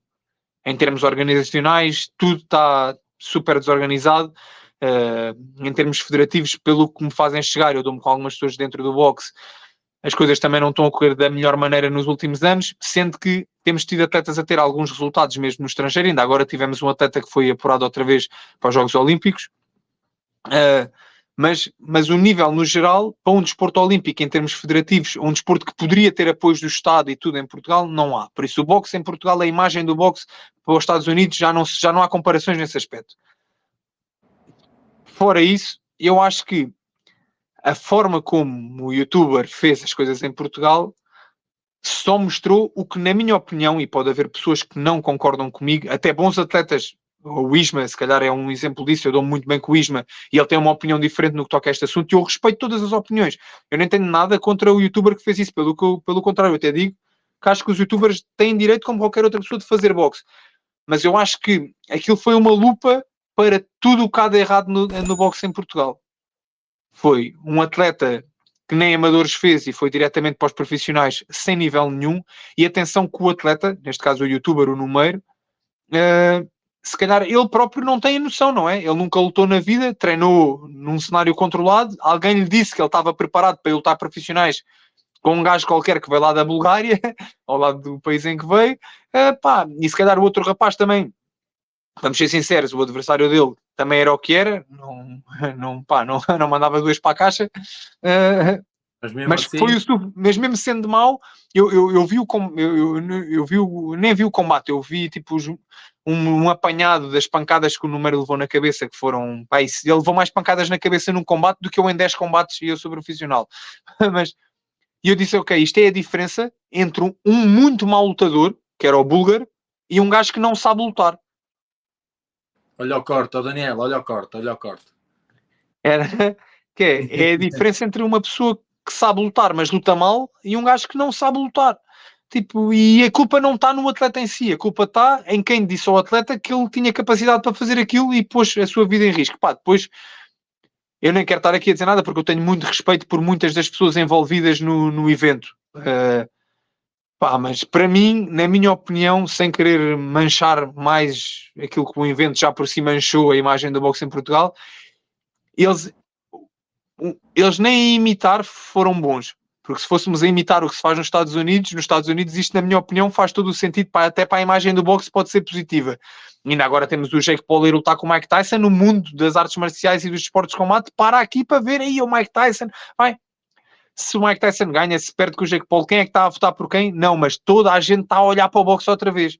E aquilo vai ser um evento em grande, com um combate que eu sei que até pode haver um KO, até pode haver, mas os dois vão estar ao nível, porque o Mike Tyson tem 60 anos e o outro tem 20 e tal, não interessa, mas como competição, como evento, vai ser uma coisa em grande, bem feita. Quiseram fazer a mesma coisa em Portugal, mas nem imitar foram bons, porque pá, o evento não foi em grande. Na minha opinião, denegriu até um pouco a imagem do boxe. Tivemos desde duas pessoas que sofrem de nanismo a andarem à porrada em cima do ringue antes do combate do número, que com certeza não achava que ia levar a tareia que levou, mas levou uma tareia. Pá, a posição dos treinadores e dos atletas e dos árbitros em cima do ringue, pá, se o combate devia ter acabado antes, não devia, se o que é que foi. Eu acho que foi uma lupa para muito daquilo que está de errado no boxe em Portugal, e com isso eu tenho pena de ver uma arte como o boxe passar aquela imagem e não uma imagem como se calhar o Jake Paul e o Tyson vão passar aqui, ou como alguns youtubers brasileiros, porque no Brasil também há um youtuber que agora esqueci-me do nome dele, que já jogou com o Popó, o Whindersson, exatamente, pá, que faz um espetáculo grande e é uma coisa em grande. Não tenho nada contra ninguém fazer boxe, não tenho nada contra ninguém competir boxe, pelo contrário, eu acho que pessoas com visibilidade fazerem desportos de combate pode ser uma coisa muito positiva para o desporto em si. Temos o caso do Ricardo Araújo Pereira a fazer kickboxing nos campeonatos nacionais, a ser treinado pelo Cole. Pá, espetacular. Mas o Ricardo Araújo Pereira fez as coisas pelo caminho que deve ser feito. Fez combates de light, como deve ser, como o número deveria ter feito combates de amadores e depois um dia mais tarde ser profissional. Agora, temos um atleta sem experiência nenhuma a ser-lhe dada uma carteira de boxe profissional, que não deve estar ao alcance de toda a gente, deve estar ao alcance de pessoas que são atletas profissionais. Temos muita coisa de errado, na minha opinião. Não os youtubers lutarem, mas sim a forma de como o evento em Portugal foi feito. Mas é a minha opinião só. Claro. A mim preocupa-me especificamente a mensagem que isto passa a todos os fãs do youtuber em si. E ele atinge ali uma faixa etária dos putos de 12 mais ou menos a 18 anos. Pá, milhares e milhares de putos que ficam com a mensagem que isto afinal não é muito difícil.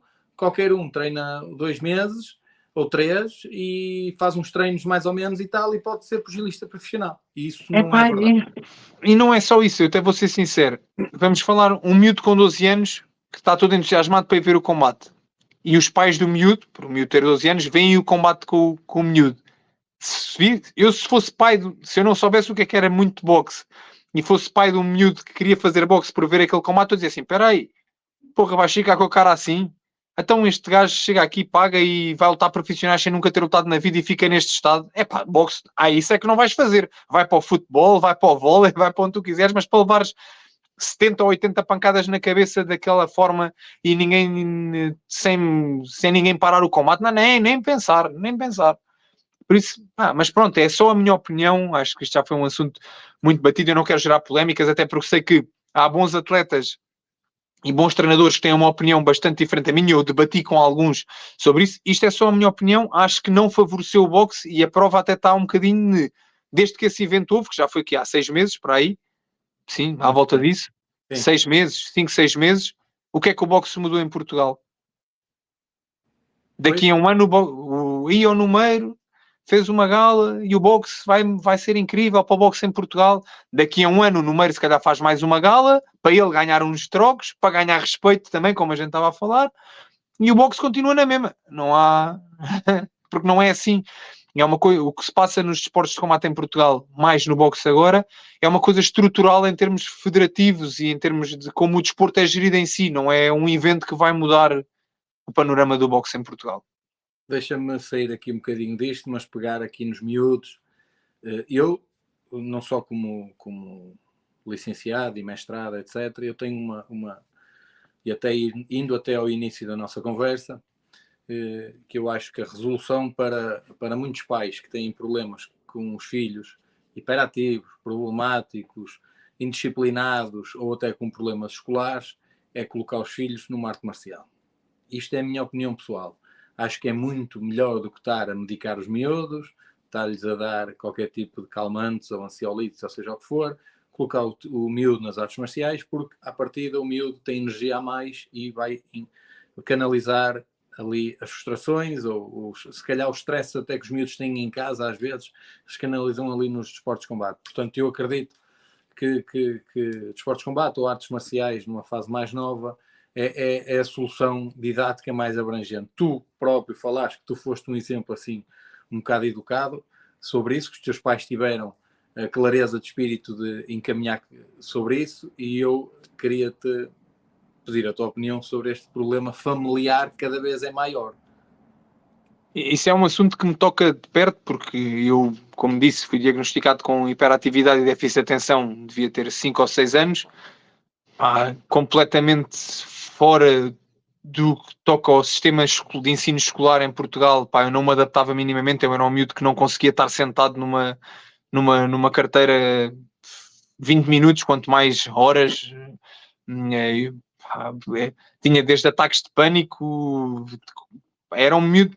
Os meus pais sim foram os super-heróis do caraças. Vou ser sincero. Conseguiram lidar comigo com todas as dificuldades que eu lhes expus. Eu tenho uma irmã mais nova também, mas com toda a minha irmã, quando era mais nova, acho que não lhes deu assim tanto trabalho, mas eu, quando era miúdo, dei-lhes uma trabalheira do caraças.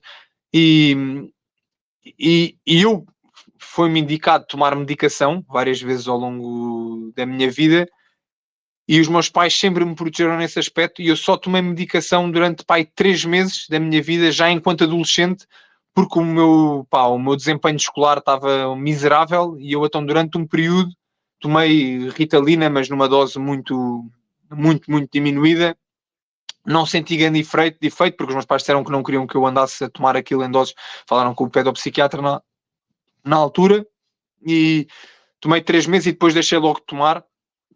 Por isso aí, eu acho que até sou o exemplo de que, através do desporto, sendo que as artes marciais, acho que por todos os valores pessoais que ensinam na nossa formação de caráter, e nós formamos o nosso caráter mais ali na adolescência, mas enquanto crianças também absorvemos muito do que há à nossa volta. Eu acho que as artes marciais são um benefício que quem nunca praticou é difícil de entender.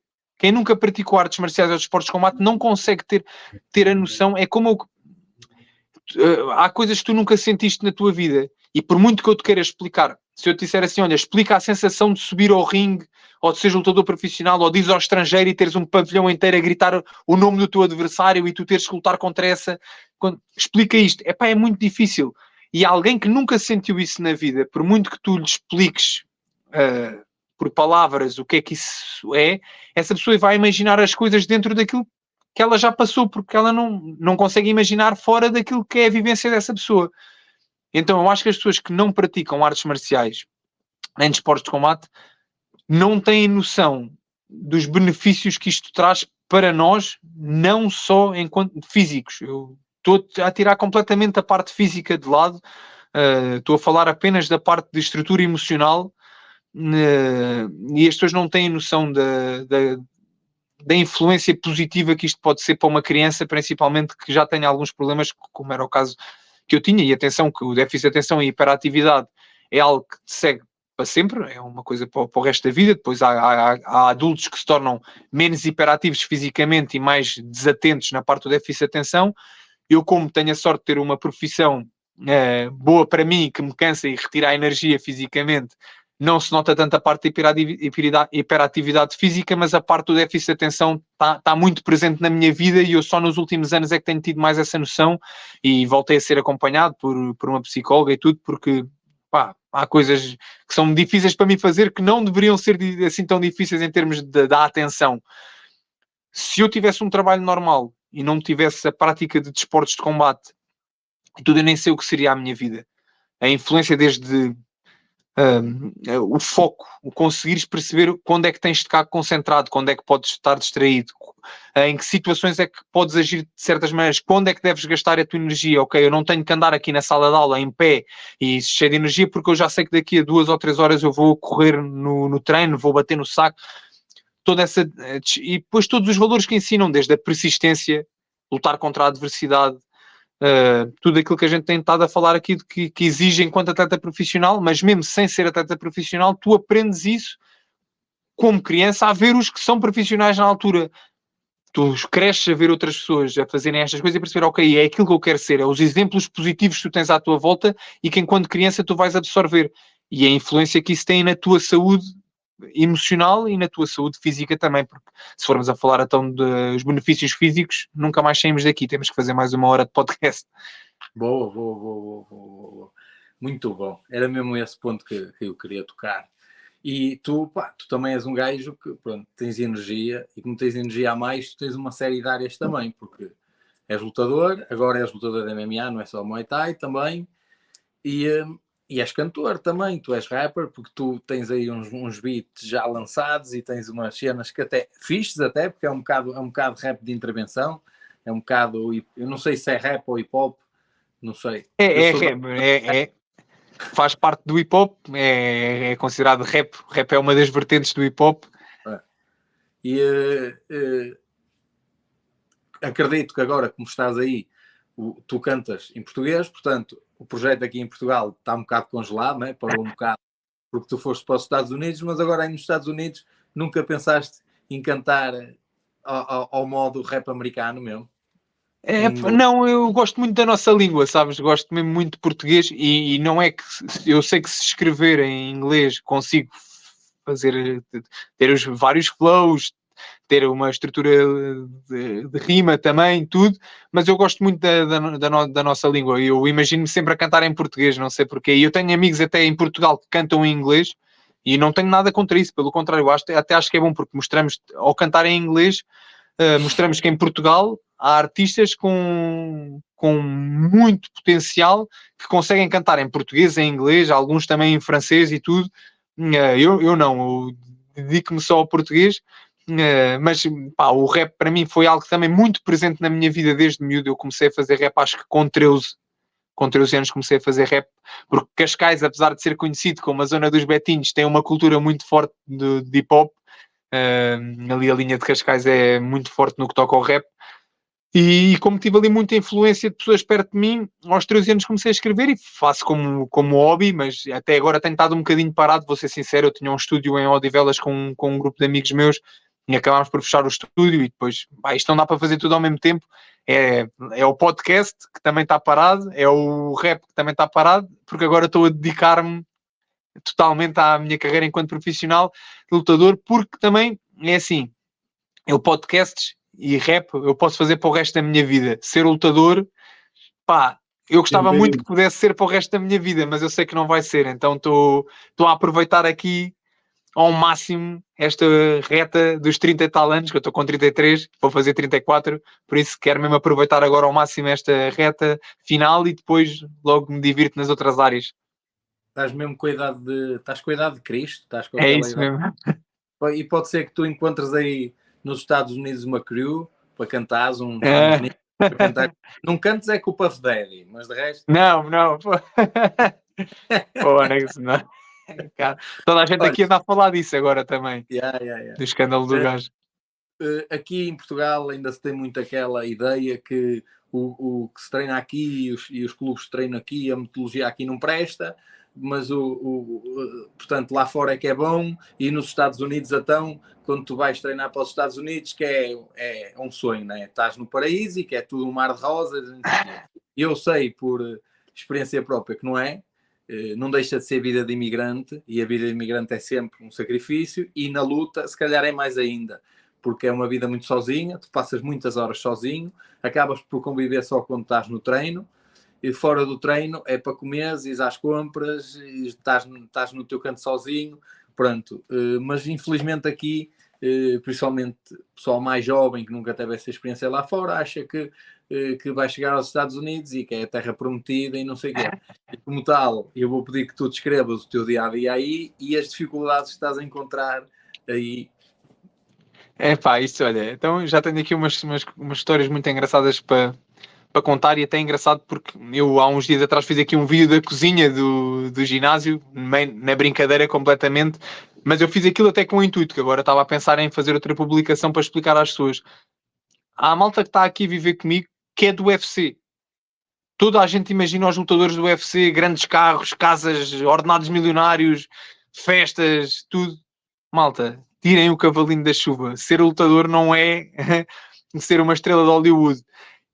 E não quer dizer que não haja um lutador ou outro com esse estilo de vida, porque é verdade que há, mas é 1% dos lutadores. Se formos a ver todos os lutadores que existem no mundo, se calhar 1% dos lutadores consegue alcançar os milhões, os grandes carros, as grandes casas, e os que alcançam, para chegar lá, tiveram que passar por isto que eu estou a passar agora, e que passei no Muay Thai também, a ir para a Tailândia, não vinha para a América, ia para a Tailândia, mas é exatamente a mesma coisa, a dormir num colchãozinho no chão, com uma barulheira do caraças do ar-condicionado que não consiga dormir à noite, que esta porcaria é uma barulheira do caraças.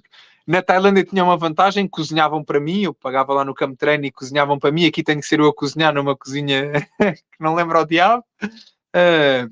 E basicamente eu estou com pessoas no treino, e depois, como vivo no edifício do ginásio, convivo aqui com algumas pessoas do treino, mas não faço mais nada. Isto é uma seca do caraças, e as condições em que tu vives, em que eu e que alguns atletas do UFC vivem, porque da mesma forma que isto acontece aqui neste ginásio, acontece noutros também. E há outra coisa que as pessoas não se lembram, que é, mesmo alguns dos lutadores que têm potencial financeiro para viver numa grande casa e ter um grande carro, quando estão em preparação para os combates, vivem no ginásio.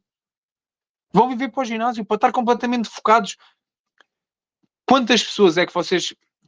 Eu não gosto muito de me usar como exemplo, mas vou usar o meu exemplo porque estamos aqui a falar e acho que não tem mal nenhum. Eu tenho 33 anos, tenho a minha namorada em Portugal, podia estar em Portugal com os meus amigos, a treinar com a minha equipa, a fazer Muay Thai super confortável, a ganhar uns bons trocos numa grande organização com alguma visibilidade, e aos 33 decidi vir para a América, dormir num colchão de ar aqui no chão, sem conhecer ninguém, sem fazer puta ideia se isto vai ser fixe, não vai ser, gastar o pouco dinheiro que tinha posto de parte na minha vida, a achar que pode ser que ganhe alguma coisa, mas na realidade sem saber, não é?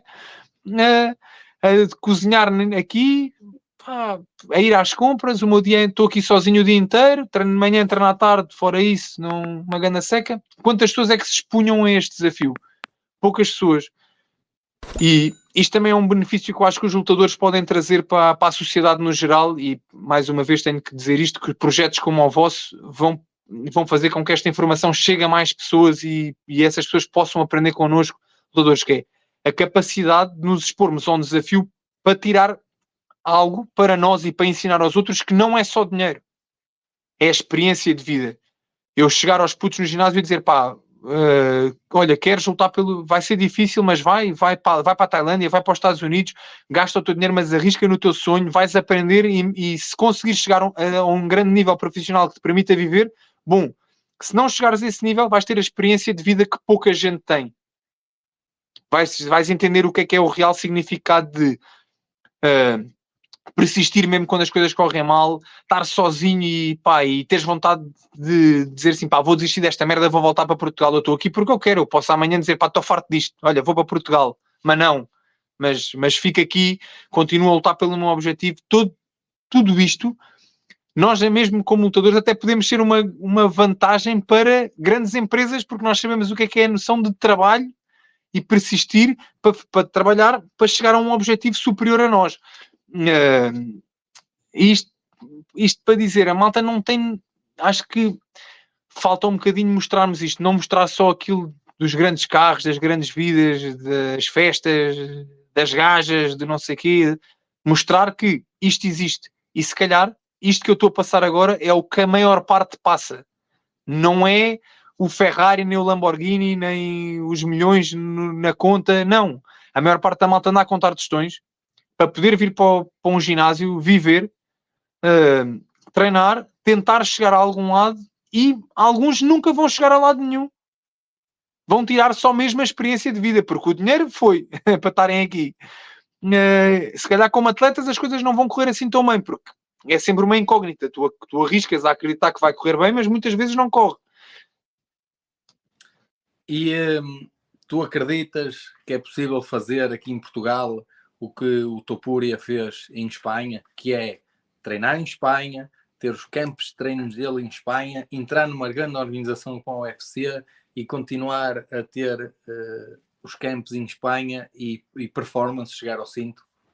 É assim, eu vou, sem querer dizer nunca mal do meu país, porque acho que temos um grande nível técnico, falando da parte técnica do que, por exemplo, do que eu sinto que aprendo na Reborn em termos técnicos, é muito bom, e eu vejo que é muito bom. Se calhar aqui há um pormenor ou outro diferente, mas em termos de base técnica no geral, eu acho que são capazes de se formar esses atletas em Portugal. Mas há muita coisa que falha nisto, talvez por o MMA ser um desporto recente, por em Portugal ainda ser mais recente, ser um desporto ainda mais recente em Portugal, ser um bebé no mundo, no panorama dos esportes de combate em Portugal, o MMA é um bebé ainda.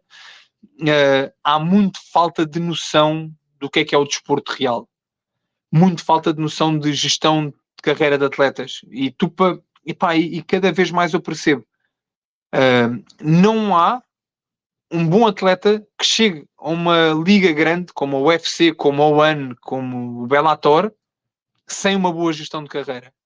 Não há, isso não existe. Tem que haver uma boa gestão de carreira. Alguém tem que estar a gerir a carreira daquela pessoa. Pode ser o treinador, pode ser o manager, mas tem que haver uma boa gestão de carreira. E em Portugal eu sinto que ainda há muito essa falta de noção do que é gerir uma carreira. E depois também temos uma coisa, nós, por sorte, podermos ir parar a uma organização dessas. Por sorte, sem uma boa gestão de carreira, vamos lá bater a um UFC, a um Bellator, a um ONE. Mas manter-te lá, não te mantens. Se não houver uma boa gestão, é tipo, tocaste ali és uma estrela cadente. É aquilo, vês a estrela, passou ali no céu, mas já caiu. Não ficou lá, pendurada. E acho que em Portugal ainda há muito pouco esta noção do que é o desporto na realidade. Porque eu tenho que dizer uma coisa sinceramente, que é, nós falámos há bocado, o Muay Thai e o Kickboxing são desportos muito mais antigos do que o MMA em Portugal. E se eu te perguntar quantos treinadores levaram um atleta desde do amador até a alta roda, e a alta roda eu não estou a falar de jogar profissionais, eu estou a falar da alta roda, de um ONE, de um Glory, do Enfusion quando estava em grande, o Enfusion agora morreu um bocadinho, quantos treinadores fizeram isso? Tu contas, 2, 3, pronto, estás a ver, nem uma mão cheia tu dizes. No MMA, isso então está muito longe de acontecer ainda. E enquanto tu não tiveres um número grande de treinadores a passarem por essa experiência do que é conhecerem um amador, conhecerem um semi-profissional, conhecerem um profissional, e depois dentro dos profissionais conseguirem passar todos os degrauzinhos devagarinho até chegarem à alta roda e se manterem lá, não têm a experiência do que é o desporto na realidade. Conhecem uma parte do desporto, não conhecem o desporto na sua totalidade. E essa experiência é algo que leva muito tempo a alcançar. E eu sinto que em Portugal esta falta de noção do desporto na realidade ainda é algo que joga contra nós, mas isto só o tempo trará. Todos os treinadores, até seja, se calhar a Reborn é a maior escola de MMA em Portugal, seja aos treinadores da Reborn, que são todos meus amigos e que eu gosto muito deles, seja esta falta ainda de experiência deles como gestores de carreira, porque eu não estou a falar da parte técnica, porque na parte técnica e na forma de darem treinos e de ensinarem aos atletas, eu sei que um atleta consegue treinar em Portugal e ter um nível do caraças. Agora, se consegue estar... Era aí que eu queria chegar. Eu acho que nós temos o conhecimento técnico e a matéria-prima. Provavelmente não temos ainda os recursos para chegar lá, que é o management. E os recursos, há muita coisa que envolve, ou que esse nome recursos integra, seja a parte financeira. Em Portugal os apoios económicos ao desporto não são os maiores, a cultura desportiva em Portugal, a educação não gera visibilidade para os desportos de combate, para o desporto em geral, sem ser o futebol, e a inexperiência ainda por o MMA ser um bebê em Portugal, desde a organização de eventos, porque os promotores e os organizadores de eventos são alguém muito importante no crescimento do desporto, porque sem galas, sem competições, não há atletas, e sem atletas também não há galas, ou seja, tem que haver um respeito mútuo, que às vezes até há aqui um choque de cabeças e quase uma guerra entre os organizadores de eventos, os managers e os treinadores. Pá, isto não faz sentido nenhum. Quando temos um manager a entrar à cabeçada com treinadores e um treinador a entrar à cabeçada com o organizador do evento e os três só estagna a carreira do atleta. Porque todos eles fazem o desporto crescer. Um manager faz o desporto crescer. Um promotor de eventos faz o desporto crescer. O treinador faz o desporto crescer. E o atleta faz o desporto crescer.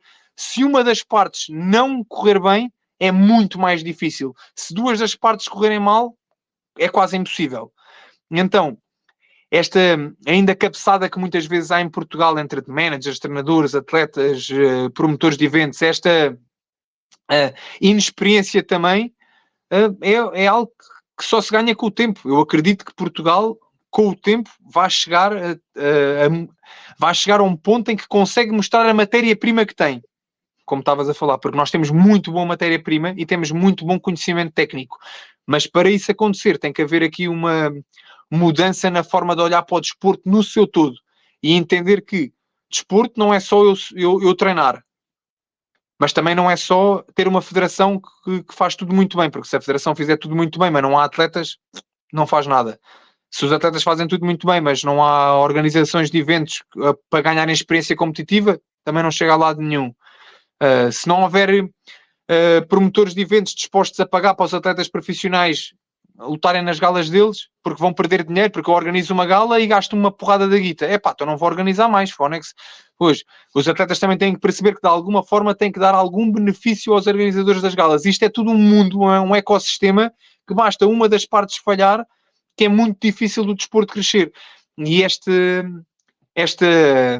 sintonia em que todas estas partes devem estar é algo que só com o tempo é que Portugal vai chegar lá, acredito.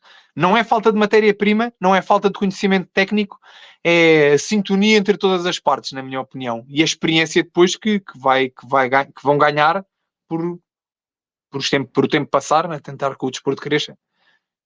Então, eu agora vou lançar aqui mais uma polémica, que é perguntar qual é a tua opinião sobre esta situação federativa. Mais uma vez estamos a viver dentro do kickboxing Muay Thai este problema que há duas federações, legalmente uma diz que é legal, a outra é ilegal. Eu não sou jurista, não sei quem é que tem razão, quem é que não tem. Eu já vivi isto 2 vezes no passado. Eu queria te perguntar a tua opinião sobre isso e se dás mais razão a alguém, a um lado que ao outro. Pá, tu só viveste isto 2 vezes no passado, não, já tiveste de ter vivido mais. Eu em 2007 fui à Tailândia e já havia 2 federações. Ou foram no primeiro no campeonato do mundo em que eu falei há bocado que ganhei em júniores, foram 2 seleções portuguesas ao mesmo campeonato. Chegámos lá, tiveram que andar a decidir o que é que se fazia, porque havia a federação na altura do José Fortes, que era a Federação Portuguesa de Muay Thai, e já havia a Federação de Kickboxing, que na altura até acho que era só a Federação Portuguesa de Kickboxing. Era. Por isso, eu tenho muita pena que, se fomos a fazer contas, passado 20 anos praticamente, eu fui à Tailândia em 2007 pela primeira vez, estamos em 2024. Daqui a 3 anos faz 20 anos e isto continua igual, nesse aspecto. Igual, entre aspas, as pessoas quase continuam a ser as mesmas, na realidade, os intervenientes até não são todos iguais, pronto, uns mais, uns menos, mas as mesmas caras, quase. E eu acho que até... Não, tu viveste também como eu. Houve uma altura que havia 2 direções numa federação e uma outra federação, ou seja, eram quase 3 federações diferentes. Era numa só federação havia 2 direções diferentes e depois ainda havia a Federação Portuguesa de Muay Thai, que era a federação do José Fortes. É assim, eu tenho que, sem querer puxar, porque eu não sou político, eu sou desportista, sou atleta, tenho a minha visão do desporto e tal como eu disse há bocado, acho que quando Portugal é um país pequeno, se ainda criarmos mais divisórias e mais coisinhas para dividir a malta, só prejudica o crescimento do desporto. Aquilo que eu estava a dizer da sintonia, que todas as partes devem estar mais ou menos em sintonia. Claro que vai haver debates, claro que vai haver diferenças de opiniões, isso faz parte da vida. Eu tenho uma namorada e quantas vezes não estamos a debater porque temos opiniões diferentes, mas chega ao fim, as coisas organizam-se e pá, está a andar de moto, bora, vai, tem que ser. É assim, eu acho que é um bocadinho mais para a esquerda, ela acha que é um bocadinho mais para a direita, mas pá, as coisas têm que se organizar. Aqui não, faz federações, faz não sei o quê, uns atletas não podem competir aqui, outros... Porra, eu vou dizer uma coisa. Eu comecei a treinar de Muay Thai e Kickboxing em 2004. Em 2004... não sei se foi em 2004 ou se foi em 2005, eu ainda me lembro de haver o torneio de K1 em que lutou o Ricardo, o Max, o Luís Reis, o Arnaldo, se não me engano, o José Reis também. Tu ainda conseguias organizar um evento profissional, um torneio de 8 homens na mesma categoria, ou seja, 8 homens na mesma categoria profissionais a jogarem uns contra os outros. Hoje em dia, em Portugal, é muito difícil tu organizares um torneio de 4 homens profissional. Se tu disser assim, olha, escolhe uma categoria e profissionais classe A faz um torneio de 4 homens nos 70 quilos ou nos 60 é difícil. Se calhar tens que andar aqui a pensar, não lembras-te de 2, lembras-te de 3, depois o quarto já é assim um bocadinho a fugir.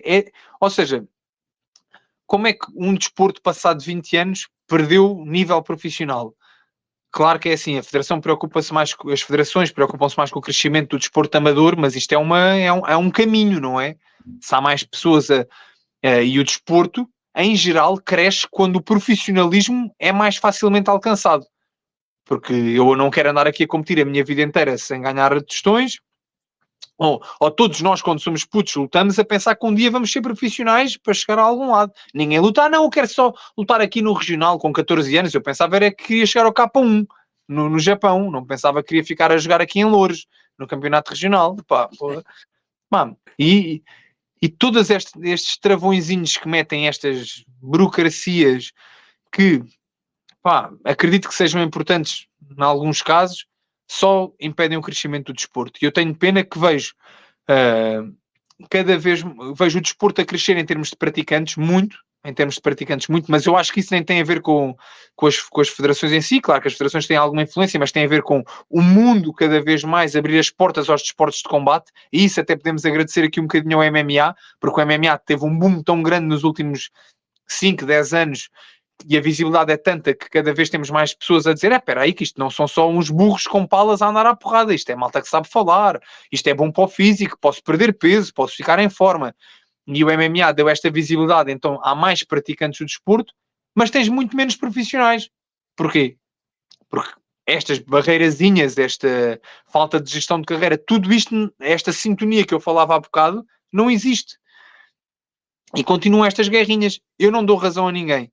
A Dina, e aí tenho que usar as palavras da Dina como sendo as minhas, há uns anos atrás, porque isto da Dina, as pessoas às vezes têm a memória curta e eu tenho que fazer aqui sempre um bocadinho de força pelas coisas que a Dina faz, porque já na internet, agora já não, mas há se calhar 5 ou 6 anos havia malta a falar de coisas, eu disse, vocês têm todos a memória curta, e a Dina, numa situação ali mais complicada da vida dela enquanto treinadora, e aqui ela que faz muito para que o desporto cresça no geral em Portugal, com pena de algumas coisas, ela disse, olha, eu não me meto nunca mais em nenhuma guerra de federações, nada, zero, não tenho nada a ver com isto, eu não preciso da federação, eu treino os meus atletas e os meus atletas com ou sem federação vão lutar, porque porque ela, ao contrário da maior parte dos treinadores, sabe gerir a carreira de um atleta, sabe pô-los a lutar no estrangeiro, nos sítios certos, tudo, e levá-los desde os amadores até aos profissionais, até podiam não existir combates em Portugal, ela conseguiria fazer isso, vos garanto, mas ela disse-me, eu vou estar na federação que está legal perante o Estado. Sempre. Não interessa. Se hoje é a Federação A, eu estou na Federação A porque é que está legal durante o Estado. Se for a B, vou estar na B. Se for a C, eu vou estar na C. Eu não me vou pôr mais nunca em nenhuma guerra. Isto não tem a ver com aquilo que eu acho pessoalmente. Pessoalmente eu preocupo-me com os meus atletas e com o crescimento deles. E para isso eu só tenho que estar legal para poder dar aulas. Fora isso, não tem nada a ver com isso. Agora, enquanto houver aqui esta ganância, acho que talvez seja isto, ganância, vontade de visibilidade, de fama, de ganhar dinheiro com uma coisa que, porra, que não dá assim tanto dinheiro os esportes de combate. Acho que a malta ainda está a acreditar que isto vão ser milionários por causa dos esportes de combate, não sei. Era bom que fossem, mas é difícil. Mas só impedem o crescimento do desporto.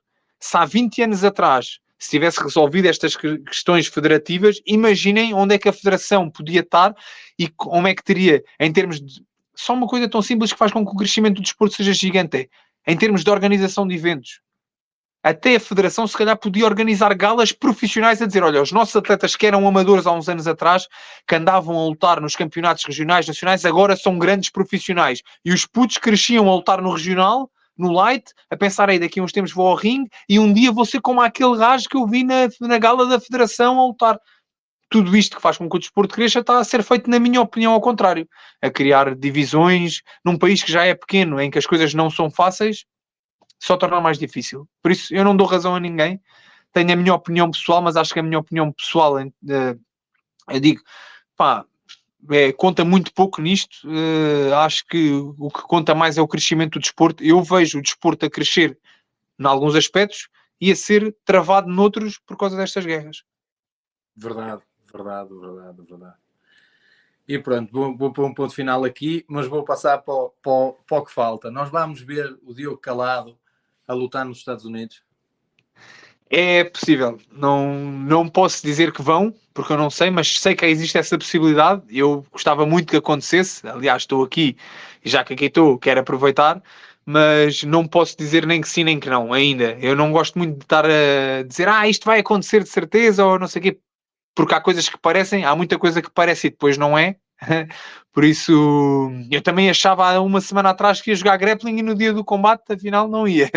Por isso, não quero estar aqui a gerar expectativas, mas vim para cá com o objetivo de aprender, vim e de aproveitar qualquer oportunidade que surja. E eu sei que podem surgir estas oportunidades. Então, quem sabe, se calhar, como eu ainda vou estar aqui bem mais tempo se correr bem, pode ser que apareça qualquer coisinha. Pode ser. Digo só assim que é para... Pronto. E agora, para fechar, se virmos o Diogo Calado numa grande organização da MMA, é a Dina que vai fazer canto ou que vai ao canto? É assim, quem me vai fazer o canto, para mim, é muito importante por vários motivos, seja como atleta, seja de confiança com as pessoas em questão. Isso vai... os meus treinadores em Portugal são a Reborn. Eu quero sempre com um atleta, com um dos treinadores da Reborn, gostava muito que tivesse presente, se isso for possível, obviamente. Neste momento eu estou a treinar no MMA Masters. Se eu for combater agora, vou representar o MMA Masters aqui, porque é quem me está a treinar e quem me arranjará a oportunidade de lutar. Agora, há uma coisa, a Dina, para mim, é alguém que tem que estar sempre, como eu vos disse, independente. Eu até podia jogar ping-pong, não tem a ver com os esportes de combate. Se eu fosse jogar ping-pong, eu ia perguntar à Dina, achas que eu devo ir jogar ping-pong? E ela dizia assim, não. Eu assim, ok, então não vou jogar ping-pong. Se ela dissesse, sim, vai jogar ping-pong à vontade, eu vou jogar ping-pong. Não tem a ver... Eu sei que ela está um bocadinho à minha frente na forma de olhar para mim. Isto é como tu, quando fazes o canto no combate, os atletas que estão em cima do ringue não têm uma visão privilegiada. Eles veem só o adversário. Tudo fora, vês o adversário, vês o teu atleta e tudo o que isso envolve, até onde é que o árbitro está no ringue. A Dina, no que toca à minha carreira, está nesse ponto. Ela está a fazer-me o canto na minha gestão de carreira, e ela vê coisas que eu não consigo ver, porque eu estou envolvido nisto. Então, a última palavra é sempre dela. Se eu puder ter a Dina no meu canto, eu vou sempre pedir para a Dina estar no meu canto. Mas depois há aqui uma coisa que é importante, que é a palavra da Dina é que conta. E a Dina não fez o meu canto quando eu joguei em Portugal no MMA, porque disse que o MMA é uma matéria que ela não está dentro e que não lhe interessa, não tem interesse pessoal em estar dentro, por isso não quis fazer o meu canto. Eu vou sempre pedir-lhe para ela vir. Se ela vem ou não, é ela, e respeito sempre a opinião dela. Se ela quiser vir, eu fico muito contente. Se ela não quiser vir, ficava mais contente se ela viesse, mas a vida acontece. Mas eu vou sempre pedir, seja a opinião da Dina, seja para ela estar presente no meu canto, vou-lhe sempre fazer esse pedido, sempre, porque para já ela pode achar que não, que o MMA é uma coisa diferente, é não sei o quê, eu vou ser sincero, e isto sem tirar mérito a ninguém, sem menosprezar minimamente a experiência do que os meus treinadores na Reborn têm, ou do que até aqui no MMA Masters, que são pessoas com décadas de experiência. Mas a Dina tem uma visão do que é uma luta incrível. Ela poderia fazer o canto a qualquer atleta, seja no boxe, seja no kick, seja no Thai, seja no MMA, que ela iria fazer sempre um canto e era sempre uma mais-valia no canto de qualquer modalidade. E depois, fora isso, é aquilo que eu vos digo. Ela conhece melhor que ninguém enquanto atleta. Eu não tenho que dizer nada, ela sabe se eu estou mais ansioso, se eu não estou. Ela sabe como é que eu me estou a sentir. Eu não tenho que falar, ela sabe. Ela olha para mim, ela vê. Porquê? Da mesma forma que eu olho para ela e às vezes sem ela dizer nada, eu também já sei. Olha, a Dina acha mais isto, ou acha mais aquilo. Porque, eu conheço a Dina há 20 anos. Pronto, quase. Não chego, não é há 20, mas é há quase 20. Eu acho que nós, e acho que todos que estamos a ver isto, nós queríamos muito ver o Diogo Calado vestir o fato de treino do UFC e a Dina ao lado dele e o pessoal da Reborn também. Uma equipa de Tugas no UFC, acho que ficava bem. Era top. Vamos ver, quem sabe. Quem sabe, vamos ver. Daniel. Bom, acho que caminhamos para o fim. É agradecer mesmo ao Diogo, mas antes da gente encerrar aqui, eu queria que o Diogo deixasse um recado para a malta que, os jovens hoje que estão aí no neoprofissional, nos amadores, a importância de se vender. Queria ouvir de ti. Hoje, com as redes sociais em alta, só para complementar a minha pergunta, eu vou dar um exemplo. A gente tem aí o Topuria, que foi aí a campeão, é um espanhol. Tudo indica que teremos uma edição do UFC aqui na Espanha. E quando esses managers, quando essas organizações buscam ao entorno profissionais, eles provavelmente vão não só querer profissionais tecnicamente bons, mas que vendam bilhetes. Eu queria que tu falasse um pouquinho sobre isso, para a gente encerrar. Eu vou até falar um bocadinho sobre a minha história neste aspecto. Eu sofri muito, entre aspas, ou sofri algumas consequências na minha carreira por não me saber vender. Eu sou alguém que até tem carisma, até fala bem, mas se calhar só agora, no último ano, é que comecei a perceber, realmente tenho que dar aqui um bocadinho mais valor à coisa das redes sociais e tudo. Nós temos que entender uma coisa no desporto profissional, e é o que eu digo, ninguém sonha estar a lutar no campeonato regional, toda a gente sonha em chegar ao UFC. Eu, para ter a oportunidade de entrar numa grande organização, eu tenho que perceber que eu tenho que ser uma mais-valia de alguma forma. E uma grande organização, para dar dinheiro a ganhar, tem que ganhar dinheiro também. E eu, como atleta, tenho que fazer com que essa organização ganhe dinheiro de alguma forma. A maneira mais fácil é com a visibilidade. Quanto mais visibilidade eu conseguir ter, mais facilmente vou dar dinheiro através de sponsors, através de pessoas a pagar, nem que seja a pagar o pay-per-view para ver os meus combates, eu vou dar dinheiro a essa organização. É muito importante termos a noção de que vamos ter mais oportunidades e o caminho vai ser mais fácil se conseguirmos ser uma mais-valia para uma empresa. Porque isto são empresas. As grandes organizações são empresas. Eu, como empresa, vou contratar um funcionário para vir trabalhar para a minha empresa. Se eu pagar o ordenado àquele funcionário, mas ele não faz nada, ele está aqui às 8 horas todos os dias sentado na cadeira e não faz nada, o gajo até é fixe, ele até é uma pessoa simpática e tudo, mas ele não faz nada. Eu estou a perder dinheiro. Aquele funcionário tem que trabalhar, tem que fazer coisas, tem que fazer algo para aquele dinheiro que eu lhe estou a dar, me trazer alguma mais-valia. Nós, como atletas, somos exatamente iguais. E logo, através da visibilidade, é uma das coisas que hoje em dia, outra vez com as redes sociais, mais facilmente façam com que o caminho seja mais facilitado até chegarmos a uma grande organização. E depois, mesmo numa grande organização, o caminho para um título pode ser muito facilitado através da visibilidade também. Eu vou-vos dizer uma coisa que me custa muito dizer, mas que percebi ao longo dos anos, estando na alta roda, lutando contra os grandes nomes, é que nem sempre o melhor atleta vai ganhar mais dinheiro. Vos garanto. Eu já senti isso na pele. Eu já ganhei combates em que os meus adversários ganharam 3 vezes mais que eu em termos de dinheiro. Mas eu ganhei o combate. E hoje, na altura, chocava-me isso acontecer. Hoje em dia eu percebo.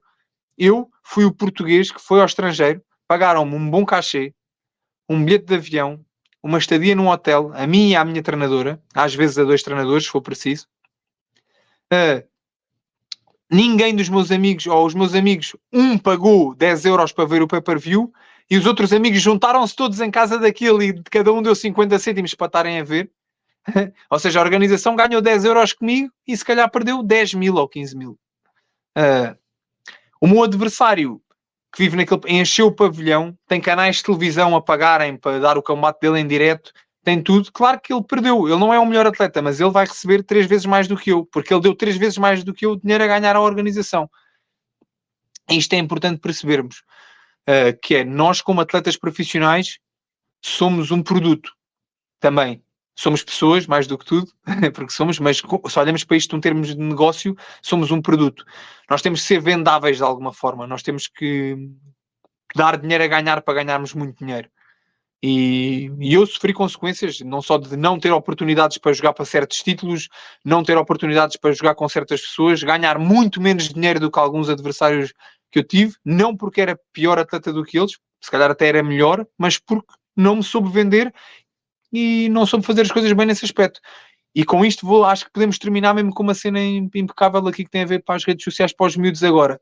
Nós temos muita maneira de ganhar visibilidade e muita forma de podermos ser uma mais-valia para as grandes organizações, mesmo enquanto profissionais. Não queiram ganhar visibilidade com coisas más. Não metam vídeos a dar porrada. Na minha opinião, não metam vídeos a dar porrada aos vossos parceiros de treino no treino. Foda-se. Desculpem lá, o foda-se, mas é mesmo. Os vossos parceiros de treino é quem vos faz crescer, é quem vos faz aprender, é quem está lá todos os dias para vocês se tornarem melhores atletas, é quem está lá, está convosco quando vocês perdem, quando vocês ganham, quando vocês se lesionam, são os vossos treinadores e os vossos parceiros de treino. E eu vejo malta, agora que os parceiros de treino deles do dia-a-dia, todos os dias estão a pôr vídeos a levar mocadas na tola, e eu, olha aqui, eu fazer como eu... Este gajo é um grande amigo meu, e eu, pumba, a dar-lhe porrada todos os dias e vou pôr na internet, que é para toda a gente ver eu a dar porrada ao meu amigo. É pá, um bocadinho mais respeito. Na minha opinião, acho que a visibilidade não ganha o respeito. Eu posso pôr eu a bater no saco, eu a fazer plastrons, eu a fazer técnicas com esse meu amigo, não tenho que pôr vídeos eu a dar-lhe nos cornos. acho que isso é respeito acima de tudo. Não tenho que ganhar visibilidade com coisas negativas. Hoje em dia está na moda fumar canhões, beber jolas, 1001 gajas, sou isto, sou aquilo. Porra, isso não é a vida de um atleta. Mesmo que eu ganhe, mesmo que eu acredite que aquela pessoa fuma ganzas todos os dias, vos garanto, um grande atleta de uma grande organização faz aquilo para vender a imagem, não é porque aquilo é real. Ser atleta é treinar de manhã e à tarde, é viver nas condições em que eu estou a viver, é ter uma vida saudável, é fazer tudo certinho, e mesmo quando fazemos tudo certinho, as coisas podem correr mal. Se eu quiser ganhar visibilidade, que não seja a induzir as outras pessoas em erro, que seja com as coisas reais, que seja a mostrar as condições em que eu vivo. E, se for para ganhar visibilidade, que seja com bons valores, como pessoa. Acho que é isso. Respeito pelos meus parceiros de treino, mostrar aquilo que realmente ser atleta é e não querer ganhar visibilidade com escândalos ou com coisas que não fazem, que na minha opinião não fazem sentido, porque tudo o que vai induzir esta nova geração em erro vai prejudicar o crescimento do desporto daqui a 5, 10 anos. E como atletas acho que todos queremos ver o desporto crescer de uma forma realista. E acho que mais do que sermos bons atletas, eu tenho dito isto nos podcasts, porque eu tenho um grande amigo meu que é o Patinho, que faz o podcast do Fighter e do Careca comigo, que ele diz, mais do que tudo o resto, eu quero ser boa pessoa. Eu hoje posso ser advogado e amanhã estar a trabalhar na caixa do Pingo Doce. Eu hoje posso ser atleta e amanhã ser taxista. Na Tailândia isto acontece muito. Mas pessoa vou ser para sempre. Desde o dia em que eu nasci até o dia em que eu morrer vou ser pessoa. Então é melhor eu ser bom atleta ou ser boa pessoa? Se for para ser, que seja para ser boa pessoa e para passar essa imagem aos outros. E queiram ganhar visibilidade com coisas boas, não com coisas negativas. É a minha opinião. Muito bom, mano. Muito bom. Muito obrigado. Estás à vontade. Aqui é um espaço sem censura. Não há censura. Não é, Daniel? Aqui não há censura. Pode falar à vontade. Minha parte, muito obrigado pelo teu tempo. Eu sei que tens que ir descansar agora, depois ainda tens muito mais para fazer. Mano, muito obrigado, mano. Não, pá, eu é que agradeço. Eu já tinha estado com o Daniel em podcast antes, com o Atílio já tive para combinar tantas vezes, mas nunca tinha estado, por isso fico muito contente que isto tenha acontecido. Espero que vocês tenham gostado, mais do que tudo, e espero que quem nos vai ouvir goste também e que pronto, e que partilhe, porque é importante para fazer estes projetos crescer. Vocês estão a fazer um esforço do caraças para que isto aconteça Acho que é importante que a malta tenha a noção que as partilhas são importantes para fazermos o desporto crescer também em termos de visibilidade, que é o que estávamos a falar agora, por isso espero que tenham gostado, partilhem e obrigado a vocês pelo convite. Obrigado. Diretamente de Miami. Muito obrigado, mano. Valeu. Boa. Obrigado. Tchau, tchau.